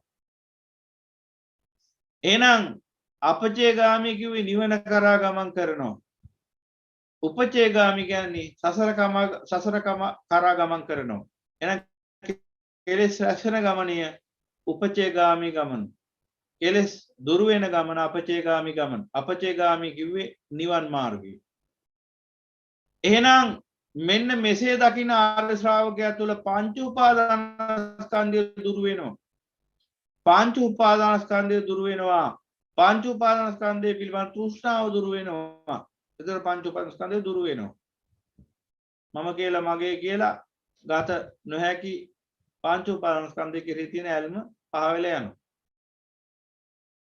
එහෙනම් තණ්හා චස්ස පෝනෝ භවිකා නන්දි රාග සහගතා තත්‍ර තත්‍රාභිනන්දනී සා චස්ස පහියති අන්න නැවත පුනර්භවය සකස් කරන්නා වූ ඒ අරමුණු ආස්වාදි සතුටින් පිළිගන්නා වූ ඇසුරු කරන්නා වූ ඒ ආරම්මන අභිනන්දනය කරන්නා වූ මේ තණ්හාවෙන් යුක්ත ස්වභාවය පහවල යනවා ඇල්මෙන් යුක්ත ස්වභාවය පහවල යනවා එහෙනම් පුනර්භවය සකස් කරන අරමුණු ආස්වාදනය කරන ඒ අරමුණු සතුටින් ඇසුරු කරන මෙන්න මේ තණ්හාව පහ වෙලා යනවා. සාචස්ස පහියති. තෘෂ්ණා පහ වෙනවා. ඇල්ම පහ වෙනවා සියල්ල කෙරෙහි. ඉතින් 30 පොළ කෙරෙහිම තෘෂ්ණා පහ වුණාම දැන් මොකද වෙන්නේ? පංච උපාදානස්කන්ධය කෙරෙහි තණ්හාවෙන් නිදහස වෙන තණ්හක්කෝ නිබ්බාන. ඔන්න දැන් ටික ටික නිවනටපත් වෙනවා. නිවීමේ ශාන්තිය දැනෙනවා. අන සම්මා සම්බුදු පියාණන් වහන්සේ දේශනා කරන මහණේ යමෙක් හිමවන්තයට හිමාල වනාන්තරයට ළඟා වන්නේද ඔහුට ඈත සිටම මේ හිමාලයේ තියෙන සිසිලස දැනෙන්න ගන්නවා කියලා. දැන් යමෙක් හිමාල වනය කියන්නේ විශාල හිම කන්දක්. ඒ අවට තියෙනවා විශාල කඳු ගොඩක්, පර්වත පහක් තියෙනවා. මහා හිම කඳු. ඒක හිමවන්ත කියන්නේ සිසිලසෙන් යුක්තයි. මෙන්න මේ හිමාලයට ලං වෙන්න මොකද වෙන්නේ? බුදු පියාණන් වහන්සේ දේශනා කරන මහාන සිසිලස දැනෙන්න ගන්න මේ පුද්ගලයාට. යම් තාක් දුරකට හිමාලයට ලං වුණාද ඒ මට්ටමට හොව සිසිලසටපත් වෙනවා. හොඳටම ඒ හිමාල කන්දට ලං වුණාද ඔහුට ඒ සිසිලස හොඳින්ම දැනෙන්න ගන්නවා. මේ විදිහට මහාන යමෙක් මෙන්න මේ 30 පොළ පිනව තෘෂ්ණාවෙන් නිදහස් වෙලා මේ උතුම් නිවන් මඟ වඩන්නේද බින්දෙන් බින්ද මාත්‍රයෙන් මාත්‍රේ මොහොතින් මොහොත නිවනට ලං වෙන්න ඔහුට නිවනේ සිහිලස දැනෙන්න පටන් ගන්නවා.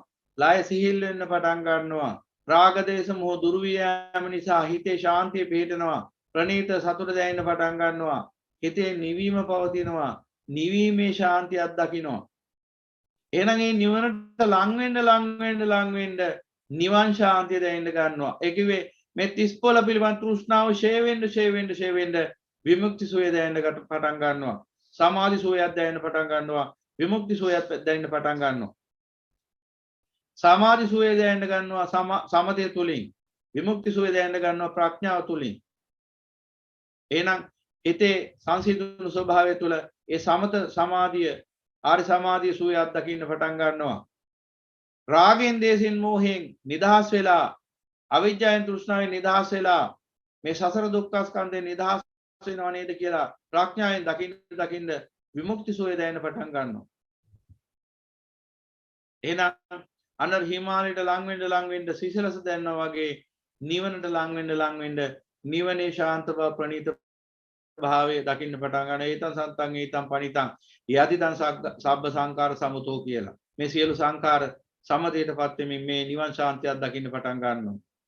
එහෙනම් ඔන්න ඔය අනුසාරයෙන් එහෙම දකින්න ඕන මේ නිවන් මඟ වඩනකොට ක්‍රමානුකූලව ඒ පුද්ගලයා ඒ ආර්ය ශ්‍රාවකයා දකින්න ශාන්තිය. එපමණක් නෑ තව තියෙනවා. දැන් තෘෂ්ණාව මේ විදිහට පහවල යනවා. ඒ නිසා මොකද වෙන්නේ? තස්ස කායිකාපි ධරතා පහියන්ති චේතසිකාපි ධරතා පහියන්ති. අන්න කායික දාහය පහවල යනවා. චෛතසික දාහයත් පහවල යනවා. තෘෂ්ණාව ෂේ වෙන්න මොකද වෙන්නේ? ලෝකේ ලෝහපදින ක්‍රියාවලිය නතර වෙනවා. ඒ නිසා ඉස්සෙල්ලකව අපි කාය විවේකයටපත් වෙනවා. දැන් මෙච්චර කාලයක් දිව්වානි කොහෙද දිව්වේ කියලා දන්නේ නැහැ. ඒ දිවිල්ල තුලම තමයි අප්‍රමාණ කායික දාහයක් හටගත්තේ. දුවන පුද්ගලයාට හැමතිස්සෙම හතිහලාලි ඉඳ වෙන්නේ. එහෙනම් ඒ නිසාම මහා දාහයක් හටගෙන තිබුණා කායේ. ඉතින් ආස්වාදයේ පිනිස යම්කිසි ආකාරයකින් අකටයුතුකම් නොකටයුතුකම් අකුසලයන් පවා සිද්ධ කරන්න සිද්ධ වුණා. ඒ නිසා ඒ කායට අප්‍රමාණ පීඩා ඇති කරන්නා වූ කායික පිළීම් ඇති වෙන කර්ම විපාකات බලපෑවා. ඒ නිසා ඒ පැත්තෙනුත් දුක් විඳා. එක පැත්තකින් සංකාර දුක්ඛේ ආස්වාදයේ බහුලව ලං කර ගන්න නම් සෑහෙන වැඩ කරන්න ඕන. වැඩ කරලා ඉවර නොමැත දෙවියනිය එකේ වැඩ කරන්න ඕන. අයි නිකම් බෑනේ ආස්වාදේ ලං කරගන්න. ඇහැ කන නාසය දිව ශරීරය මනස පිනවන්න නම් ඊට අවශ්‍ය කරන වස්තුව ලං කරගන්න ඕන ජීවිතේට. එහෙනම් ඒ ටික නිකන් ලැබෙන්නේ නැහැ. ඒ වෙනුවෙන් මහන්සි වෙන්න ඕන. වැඩ කරන්න ඕන අප්‍රමාණව. රැයක් දවාලක් නැතුව අතිකාල වැඩ කරන්න ඕන. නිදා ගන්න වෙලාවක් නැහැ. මුළු 24 පැයම වැඩ කරන්න ඕන. 35ම රැකී ආරක්ෂාවල නිරත වෙන්න ඕන. උදේට එක රැකියාවයි, හවසට එක රැකියාවයි, එළි වෙනකන් තව රැකියාවයි. එහෙමත් කරන මිනිස්සු ඉන්නවා. එහෙම කරලත් කියන ඒත් මදි කියලා හම්බ කරනවා. මකර කටේ දැම්මා වගේ හම්බ කරපුවා මොකද උනේ කියලා දන්නේ නැති මකර කටේ තමයි දාන්නේ. මාරේ කටේ තමයි දාන්නේ ඔක්කොම ටික. කාමී ආස්වාදයේ භුක්ති විඳින්න ගිහිල්ලා සල්ලි ටික ඉවර කරගෙන ඊට පස්සේ කියනවා මොකද උනේ කියලා දන්නේ නැහැ කියලා. බැලුවා මොකද කරලා තියෙන්නේ? හම්බ කරපු තරමක් උරේ ආගමකට ධාමකට දීප එක නෙමෙයි. අර තියෙනවා ගීතයක් හරි හම්බ කරපු දේවල් දුක් මහන්සියෙන් ධනට පිනට gedara දොරට දුන්නේ මං හිතේ මනාපෙන් කියලා. ඔතනින් ධනට පිනට නම් දීලා තියෙනවා බොහොම අඩුයි. දීලා තියෙන්නෙම gedara දොරට තමයි. ආස්වාදයේ පිණිසම තමයි. ඉතින් ඒ නිසා මොකද වෙන්නේ? එන්න එන්න දිලිඳු වෙනවා. දන් දෙන්නේ නැහැ. එක පැත්තකින්. එහෙම දෙයක්ත් තියෙනවා. ඉතින් මේ පැත්තෙන් දිලිඳු වෙලා යනවා. ඉතින් දැන් වැඩ කරලා මෙච්චර කාලයක් ලැබිච්ච දෙයක් නැහැ. යථාර්ථය නෝනින් දකින්නවා. මෙන්න මෙහෙම දෙයක්ත් තියෙනවා. බොහෝ මිනිසයන්ට සහජ ප්‍රඥාවෙන් මේ බව වැටහෙනවා. මේ ධර්මය කියන්නේ අවබෝධයෙන්. එහෙනම් අර සාංශාරික වශයෙන් මහා පාරමිතා තියෙන මිනිසයන්ට වැටහෙනවා මේ අපි කරන දේවල් කිසි තේරුමක් නැහැ නේ. හැමදාම උදේට ටයිකෝඩ් දාගෙන බෙල්ලත් හිර කරගෙන වැඩට යනවා. ඊට පස්සේ මොන හරි වැඩ ටිකක් කරනවා. ඊට පස්සේ ඔන්න ආයෙ ගෙදර එනවා. ඇවිල්ලා මහා 10ක් වෙනකන් ගෙදර එන්නේ. සමහරවිට බස් එකේ යන මිනිස්සුන් නම් ඉතින් කතා කරලා බලන්නේ නැහැ කියන්නේ. බස් වල හිර වෙලා කොන්දොස්තරත් එක්කත් ගුටි ගහගෙන ඊට පස්සේ බස් එකේ ඇතුලේ ඉන්න මිනිස්සුත් එක්කත් මාරාගෙන තමයි ගෙදර එන්නේ. ගෙදර එනකොට නෝනා මහත්තයත් පුප්පන්න ගත්තාම තවත් කේන්ති යනවා.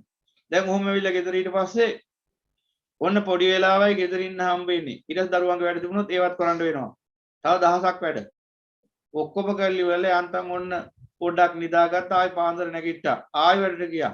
ඔහොම මාසයක් දුක් විඳලා හම්බ කරගත්ත පඩියක්. දවසෙන් දෙකෙන් පඩි ඉවරයි. යාර මිනිස්සයා කල්පනා කරනවා යකෝ මාසයක් දුක් විඳලා හම්බ කරපු තොට්ටුව දවසෙන් දෙකකින් ඉවරයි. මේ කරදරේ ඉවරයක් වෙන්නේ නැති කන්නේ. මේ විදිහට කොච්චර රස්සා කළත් ඇති වැඩකුත් නැහැනේ. මොකද්ද මේ අපි කරන වැඩේ කියලා කල්පනා කරනවා. නමුත් Tamange ප්‍රඥාවෙන් මේ තීරණය ආවේ. ඒ නිසා ඔහුට ඒක පිළිගන්න බයක් ඇති වෙනවා. දැන් ළඟපාත ඉන්නේ අඥානෙන් නම් ඒ වගේ අඥානෙට ඕක කිව්වහම අඥානියා කියනවා ඔහොම තමයි මචං ඉතින් කවුරු ඔහොම තමයි ඉතින් කියලා. මොකද විසඳුවන්නේ තමනුත් වලේ වැටලා ඉන්නේ.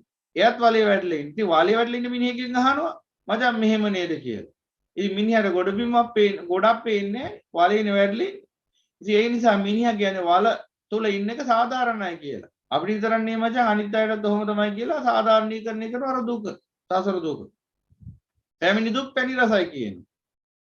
පැමිණි දුක් පැණි රස නම් මොකටද මහබෝසතාණන් වහන්සේලා අසංඛ කල්ප ගානක් තිස්සේ දුක් විඳින්නේ?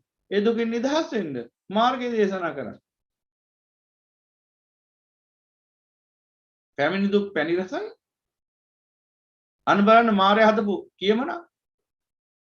ඔහොම කිය දුක් තියෙනවා. අනන්ත සංසාරේ ඉඳලා තමයි දුක් ඉන්නේ. පැමිණි දුක් පැණි රසයි කියලා. නිරේට ගිය දවසටත් ඔය කතාව කියනවා. පැමිණි දුක් පැණි රසයි කියලා. යොදුන් ගණන් උසුගිනිදල් මැදි දැවෙනකොට ඔහොම කතාවක් කියන්න තරම් සිහිබුද්ධියක් තියේද? සිහිබුද්ධියක් තිබුණත් කියයිද? යොදුන් ගණන් උසුගිනිදල් මැදි දැවෙනකොට පැමිණි දුක් පැණි රසයි කියයිද? ඒ නිසා අර මිනිසෙක් කියලා යථාබෝධය ලබන්න ලැබිච්ච වටිනා මනුස්ස ජීවිතේ මුලා කරන්න පුළුවන් තරම් මුලා සහගත කියුම් කෙරුම්මයි මේ සමාජය තුළ විහිදිලා පෙරලා තියෙන්නේ. මේ ඔක්කොම මායාවේ වැඩ. මායාවේ මේ තුච්ච නින්ද සිතේම වැඩ. සිතට වහල් වෙච්ච මිනිස්සු කියපු කතාව තමයි ඔය අදටත් අපි මේ ඔළුවට තියාගෙන ඉන්නේ. සිතට වහල් වෙච්ච අඥානියෝ මේ ලෝකේ පතුරවපු කලා මාධ්‍ය කියලා හරි සාහිත්‍ය මාධ්‍ය කියලා හරි ගීත මාධ්‍ය කියලා හරි මොනවා හරි ඔස්සේ කියපු කරපුවා තමයි අපි මේ ඔළුවට තියාගෙන ඉන්නේ අදට. අපේ හිස මුදුනේ තියෙන නමාමෑණියන් වහන්සේගේ ධර්ම පමණයි. ඒ උතුම් ධර්මයේ කරඬුවක්සේ වඩා හිතුවන්න ඔබේ හිස මුදුනේ. තථාගතයන් වහන්සේගේ ධර්මයේ හර කිසි දෙයක් තියාගන්න එපා ඔළුවේ. අනිත් ඔක්කොම කුණු ගොඩවල් අසුචි බැහැර කරන්න ඔක්කොම අසුචි වලටම. අමා ධර්මයේ හර කිසිවක් නෑ අපිට පිළිහිද පිණිස පවතින. එහෙනම් අර තමන් වැඩ කරලා අප්‍රමාණ වේසක් දරලා තුට්ටුවක් හොයාගෙන මාස්පතා මේ කරන බොරු වැඩේ තමන්ටම තේරුණා. ඒක ප්‍රත්‍යක්ෂ කරගන්න තරම් ඥානය තමන්ට නැති නිසා බොහෝ මිනිස්සුયો දැන් මේ රටේ විතරනේ ලෝකෙ වෙනත් රටවලත් එහෙමයි ඉන්න පුළුවන්. දුක් විඳ විඳ ජීවත් වෙනවා. තැවි තැවි. මොකද්ද මේ අපි කරන වැඩේ කිසි තේරුමක් නැහැ නේ කියලා. එහෙනම් එබඳු මිනිස්සයන්ට අමා මෑණියන් වහන්සේ දේශනා කරපු මේ උතුම් ධර්මය ඇහුණා නම් අන්න එදාට නතර වෙයි. එදාට ඒකාන්තයෙන් කන් දෙනවා. ඇයි ඒ? සහජ ප්‍රඥාවෙනුත් උන්ට පෙන්ලා දුන්නා මේ කිසිම තේරුමක් නැති වැඩක් කරන්න කියලා. හැබැයි ඒක ප්‍රත්‍යක්ෂ කරගන්න තරම් ඥානයක් තිබුණේ නැහැ. මොකද ඊට වඩා මහා ප්‍රඥාවකින් එන නිගමනයක් සියල්ල අවබෝධ කරපු ඒ අසිරිමත් වූ මහා ශාස්ත්‍ර උතුමන් වහන්සේ පෙන්වා දෙන ධර්මයේ තුලින්ම ඒ තීරණියාවමයි ප්‍රත්‍යක්ෂ වෙන්න ගන්නේ. ඒක එතකන් මේ තුච්ච නින්දි සිත ඒකයි විචිකිච්ඡා ආදී නීවරණ මේවා බලවත් උද්දච්ච කුක්කුච්ච. ඒ කියන්නේ යමෙක්ට ස්වභාවයෙන් යම්කිසි ඥානයක් පහළ වෙලා ප්‍රඥාව පහළ වෙලා ලෞකික ප්‍රඥාවෙන් හරි ඇත්ත තත්ත්වය මේකයි කියලා යම් තාක් දුරකට වැටහුණත් ඒක පිළිගන්න ඉඩ හරින්නේ නැහැ සිත. ඒක ඒ වගේම අර අසත්පුරුෂය අසුරු කරාම මේ අසත්පුරුෂයක සාධාරණීකරණය කරනවා. ඔහොම තමයි මචං. ඕහොම තමයි කාටවත් ඔහොම තමයි. ඕක ගඩිය ගණන් ගන්න එපා කියලා. ඊට පස්සේ යමෙක් මේ සත්‍ය ගැඹුරට හිතන්න ගත්තොත් එහෙම කියනවා මචං ඕනම දෙයක් වැඩි ගැඹුරට හිතන්න එපා කියලා. ඔන්න මාර්යා කියන්නේ ඇවිල්ල ඔබට. හොඳට මතක තියාගන්න. ඔහොම එකෙක් හරි ඉන්නවා නම් ඔබේ යාළු මිත්‍රය අතර ඒ මාර ග්‍රහණයෙන් ඉන්නවා නම් ඒ අසරණයට අපි අනුකම්පා කරාට කමන්නේ. හැබැයි උගේ ගති ස්වභාවයම ඕකනම් වහාම බැහැර කරන්න අසුචියක්සේ කුණු කානුවටම. මොකද ඒ අසත්පුරුෂයා ඔබ සංසාරේ කල්ප කෝටි ගාණක් අනාථ කරන දුකකටපත් කරලා නතර වෙන්නේ. ඔහොම තමයි මචං කාටවත් ඔහොම තමයි වැඩි ගණන් ගන්න එපා. වැඩි හිතන්න එපා. වැඩි හිතන්න ගියාම තමයි ප්‍රශ්නේ ඉන්නේ. මම නම් වැඩි හිතන්නේ දු ජීවත් වෙන්නේ. ඔහොම කියන එකක් ඉන්නවා නම් පයින් ගහලා එලවන්න. මොකද අසේවනාජ බාලානම් පණ්ඩිතානංජ සේවනා ඔබදු අසත්පුරුෂය ඇසුරු කරන්න එපා. අසේවනාජ බාලන ඕක මහ බාලෙක්. මොකද හිතන්න අවකාශයක් දෙන්නේ නැහැ අපට. මේ සම්මා සම්බුදු පියාණන් වහන්සේගේ අමා දහම කියන්නේ මොකද? යථාර්ථය හිතා බලා නුවණින් තේරුම් අරගෙන හිතා බලමින් යථා අවබෝධය ප්‍රත්‍යක්ෂ කරගන්න ධර්මය බලන්න. අර කතාව තුල තියෙන්නේ මොකද්ද කියලා සංසාරේ මේ ජාති ජරා ව්‍යාධි මරණ ශෝක පරිදේ දුක් දෝමන සුපායාස අතර දෝලණය වෙන ජීවිතේ තවදුරටත් පවත්වා ගන්න කියලා නෙවෙයි කියන්නේ. ඒකනේ හිතන්න එපා කියන්නේ. මෙහෙමයි යමෙක් ඇහුවාම යමෙක්ගෙන් ප්‍රශ්නයක් අපි මේක දන්නේ නැහනේ අනේ මොකද මචං මෙහෙම කියලා ඇහුවාම සත්පුරුෂයින් නම් කියන මචං මටත් ඔහොම හිතෙනවා නැත්නම් මට නම් ඔක තේරෙන්නේ නැහැ දන්න කෙනෙක්ගෙන් අහපන් කියලා. නමුත් අර වගේ උත්තරයක් දෙනවා නම් ඒක ඒකාන්තයෙන්ම උපංගීම සත්පුරුෂයෙක්. එහෙම අයගෙන් වහා පරිස්සම් වෙන්න ඕන. මොකද මේ ලෝකේ ඉන්න පරම සත්පුරුෂයා කියලා එකෙක් නියත මිත්‍යා දෘෂ්ටිකයෙක්. ඒ අසත්පුරුෂයා ඒකාන්තයෙන්ම තමනුත් විනාශ වෙලා තවත් විශාල පිරිසකට නිර්ගමනියක් උදා කරලා දීලා තමයි මේ යන්නේ. තව විශාල පිරිසක් නිරේට ඇදලා තමයි මේ යන්නේ. ඒ නිසා වහාම ඔබ බලන්න ඕන බවටත් මේ වගේ අසත්පුරුෂය ඉන්නවද කියලා. ඔබ යථාබෝධය ලබාගෙන යම් කිසි ආකාරයකින් ප්‍රත්‍යක්ෂයකටපත් වෙලා යම් ස්ථාවර අවබෝධයකට ආපු කෙනෙක් නම් ඔබට ඒ වගේ අසත්පුරුෂයෙක්ගෙන් හානියක් නැහැ. හැබැයි ඔබ තාමත් දෙලොව අතර දෝලණය වෙන කෙනෙක් නම් ඒ පැත්තේ කකුලයි මේ පැත්තේ කකුලයි තියාගෙන කල්පනා කර කර ඉන්න කෙනෙක් නම් ඔබට ලොකු හානියක් වෙන්න පුළුවන් ඒ බඳු අසත්පුරුෂයෙක්ගෙන්. අනිත් පැත්තටම ඇදලා දාන්න පුළුවන්. බුදු පියාණන් වහන්සේ දවසක් එක්තරා පරිබ්‍රාජකාරාමයකට උදෑසන වැඩියා. උදෑසන කාලේ උන්වහන්සේ පිණ්ඩපාතේ වැඩියා. පිණ්ඩපාතේ වැඩලා කාල වේලාව ඉතුරුලා තිබුණේ. කාල වේලාව ගොඩක් කලින් වැඩියේ මිනිස්සු ඇහැරලා හිටියේ නෑ. ඒ නිසා උන්වහන්සේ කල්පනා කරා මගේ කාලය තියෙනවානේ කාට හරි පිට වෙන්න පුළුවන් කියලා බලදි ළඟපාත තිබුණා පරිබ්‍රාජක ආරාමය. උන්වහන්සේ වැඩියා මේ පරිබ්‍රාජක ආරාමෙට. වැඩියට පස්සේ එතන මේ වෙනකොට කාකොටා ගනිමින් හිටි පරිබ්‍රාජකයෝ ටික එකිනෙකා නසා ගනිමින් හිටි වාද විවාද තුල සම්මා සම්බුදු පියාණන් වහන්සේ වඩිනවා දැකලා ඒ පරිබ්‍රාජක 나යකයා කිව්වා මිත්‍රයනි යහළුවනි වහා නිහඬව නිශ්ශබ්ද භාවයේ නිහඬ භාවයේ ගුණ කියනා වූ ශ්‍රමණ ගෞතමයන් වහන්සේ මෙන්න අපේ ආරාමයට වඩිනවා සියලු දෙනා කට පියාගනින්න කියලා කිව්වා. කොහොම කිව්වට පස්සේ සියලු දෙනා බලන්න ඒ අය පවා කට පියාගත්තා. දැන් මට මේ දහම් කාරණා ඇසුරෙන් තව දහම් කාරණා එනවා. ඒතකොට මම මේවා කියනවා. මොකද මේවා හදා ගන්න ඕන. දැන් අපි යනවා මහසෑය ගාවට. දැන් නිශ්ශබ්දතාවයේ ගුණ කියපු බුදු පියාණන් වහන්සේගේ සර්වඥ ධාතුන් වහන්සේලා තමයි මහසෑය තුල වැඩ ඉන්නේ. පොඩ්ඩක් ඇවිල්ලා බලන්න තියෙන ගෝසාව. මොනතරම් ආත්මාර්ථකාමී පිරිසක්ද එතන ඉන්නේ කියලා බලන්න ඇවිල්ලා පුරුදු කියලා. ඇයි එහෙම කියන්නේ? අහිංසක මිනිහෙක් අවුරුද්දක් විතර දුක් විඳලා අවුරුදු ගානක් සමහරට දුක් විඳලා කීයක් හරි වාගෙන අසරණ මිනිසෙක් කෙනා මහසෑය වැඳ ගන්න. ශබ්දයේ කටුවක් සමාධියට. දැන් මේ වෙලාව වුණත් බණ කියද්දි සද්දපද දාන්න එපා කියලා කියා සිටින්නේ. බණ කියන එකටත් එක බාධාවක් බණ අහන එකටත් බාධාවක් නිසා ශබ්දයේ කටුවක් මේ උපචාර සමාධියට. ධානයට ශබ්දයේ කටුවක්. බුදු පියාණන් වහන්සේමයි දේශනා කළේ. කාණ්ඩකෝටි කියලා. කටුවක් කියලා මේ ශබ්දයේ ධානයට. එතකොට පින්වතුනි ඒ බලවත් ධානයන්ටත් ශබ්දයේ කටුවක් නම් මේ සාමාන්‍ය උපචාර සමාධියේ ශබ්දයේ කොයිතරම් කටුවක්ද? අසරණ මිනිසෙක් දුක් විඳලා පෙරම් පුරලා කීයක් හරි හොයාගෙන බොහොම අමාරුවෙන් එන අසරණ මිනිසෙක් අති උත්තරීතර මහා සෑරදුන් වහන්සේ අපගේ සම්මා සම්බුදු පියාණන් වහන්සේ වැඳ පුදාගෙන යන්නේ. ඒ ඇවිල්ලා බොහොම අමාරු වයසක මිනිස්සු මම දැකලා තියෙනවා. ඔතෙන්ට ගියාම බොහොම අමාරුවෙන් අර ගාතාවක් සිහි කරමින් සම්මා සම්බුදු පියාණන් වහන්සේට තමන්ගේ කරු සත්කාරය පළ කරන්න උත්සාහ ගන්නවා. එතන ඉන්න මිනිස්සු බෞද්ධයයි කියාගන්න මිනිස්සු පුළුවන් තරම් යටි ගිරියෙන් කෑ ගහනවා. එක්කෝ පිරිත් කියනවා ගිරිය හැලෙන්න. එහෙම නැත්නම් සාදුකාර දෙනවා අර ඔය එක අහලා තියෙන කතාවල හැටියට සාදුකාර දෙනවා අකනිටාවට ඇහෙන්න. එහෙම නැත්නම් මොන විදියෙන් හරි මහ ගෝසාවක් කරනවා. ඔබම කල්පනා කරලා බලන්න. තව මිනිසෙක්ගේ නිවන ශාන්තිය සැපත කැමති නැති බදු අසත්පුරුෂයන්ට බෞද්ධයෝ කියලා කියනවාද අපි? අත්තඩ පරවැඩ සමෝ හිතන්නේ තමන්ගේ සැපත විතරයිද කල්පනා කරන්නේ? ගිරිය හැලෙනකන් කෑ ගහලා පිරිත් කිව්වහම අර අසරණ මිනිහෙක් කොහොමද ගාතාවක් කියන්නේ? අපි ඕන තරම් දැකලා තියෙනවා. ඔබට උනත් ගිහිල්ලා බලන්න ඔබ ගාතාවක් කියනකොට ළඟ ඉන්න මිනිහෙක් කෑ ගහනවා නම් විලාප ගහමින් කෑ ගහනවා නම් ඔබට පුළුවන් ද උපචාර සමාධියකට කියන්නේ සිත සංසුන් කරගෙන ගාතාවක් කියන්නේ? සමහර විට අසරණ මිනිස්සු අවසාන වතාවට එන්න පුළුවන් ඒ මහසය වඳින්න ආපි. ආයේ මිනිසයාට ජීවිත අවස්ථාවක් නොලැබෙන්නත් පුළුවන්. සමහරට ජීවිතේ එකම අවස්ථාව වෙන්න පුළුවන් ඒ උතුම් මහසය වඳින්න ආපු. අනේ අසරණ මිනිසයාට වසර කෝටි ගාණක් තිස්සේ ඇවිල්ලා ওই අවස්ථාව උදා කරගත්ත වෙන්න පුළුවන්. ඒ අවස්ථාව ඇවිල්ලා සමහරට බොහොම සුළු වේලාවක් වෙන්න පුළුවන් මේ මිනිසයාට ලැබෙන්නේ. මොකද නඩයක් එක්ක ඉන්නේ. ඒ මිනිස්සුන්ට කිසි ਵਿਚාරයක් නැහැ ඉක්මනට යන් කියලා ඉන්නේ. අනේ විනාඩි 5ක් ලැබෙනවා ගාතාවක් කියලා මහා සරදුන් වහන්සේට වඳින්න.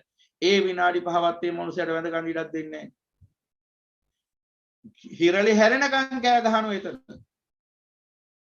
බුදුරජාණන් වහන්සේ එදා පරිබ්‍රාජක ආරාම වලට ආවහම ඒ අන්‍ය පරිබ්‍රාජකයෝ පවා කියන්නේ මේ ධර්මයට ගරු නොකරපු ඒ ශාස්ත්‍රු ගරුත්වය ධර්ම ගරුත්වය ත්‍රිවිධ රත්නයේ කෙරෙහි ශ්‍රද්ධාවක් නැති ඒ පරිබ්‍රාජකයෝ පවා අන්න ශ්‍රමණ ගෞතමයන් වහන්සේ වඩිනවා. උන්වහන්සේ නිශ්ශබ්දතාව නිහඬතාව ගරු කරන උත්තමයෙක්. උන්වහන්සේ උදෙසා අපි සියලු දෙනා නිහඬවව් කියලා නිශ්ශබ්ද වීම තරම් හික්මීමක් ඔවුන්ටත් තිබුණේ දා. අරන් බලන්න සූත්‍ර දේශනා.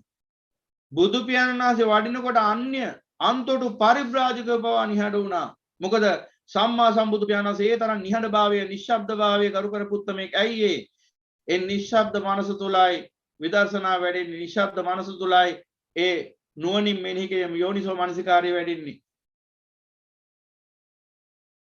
එතකොට යම් යම් තැන්වල බුදු පියාණන් වහන්සේ වැඩ වාසය කරන තැන්වල චාතුම් සූත්‍රය ආදී සූත්‍ර රසක තියෙනවා.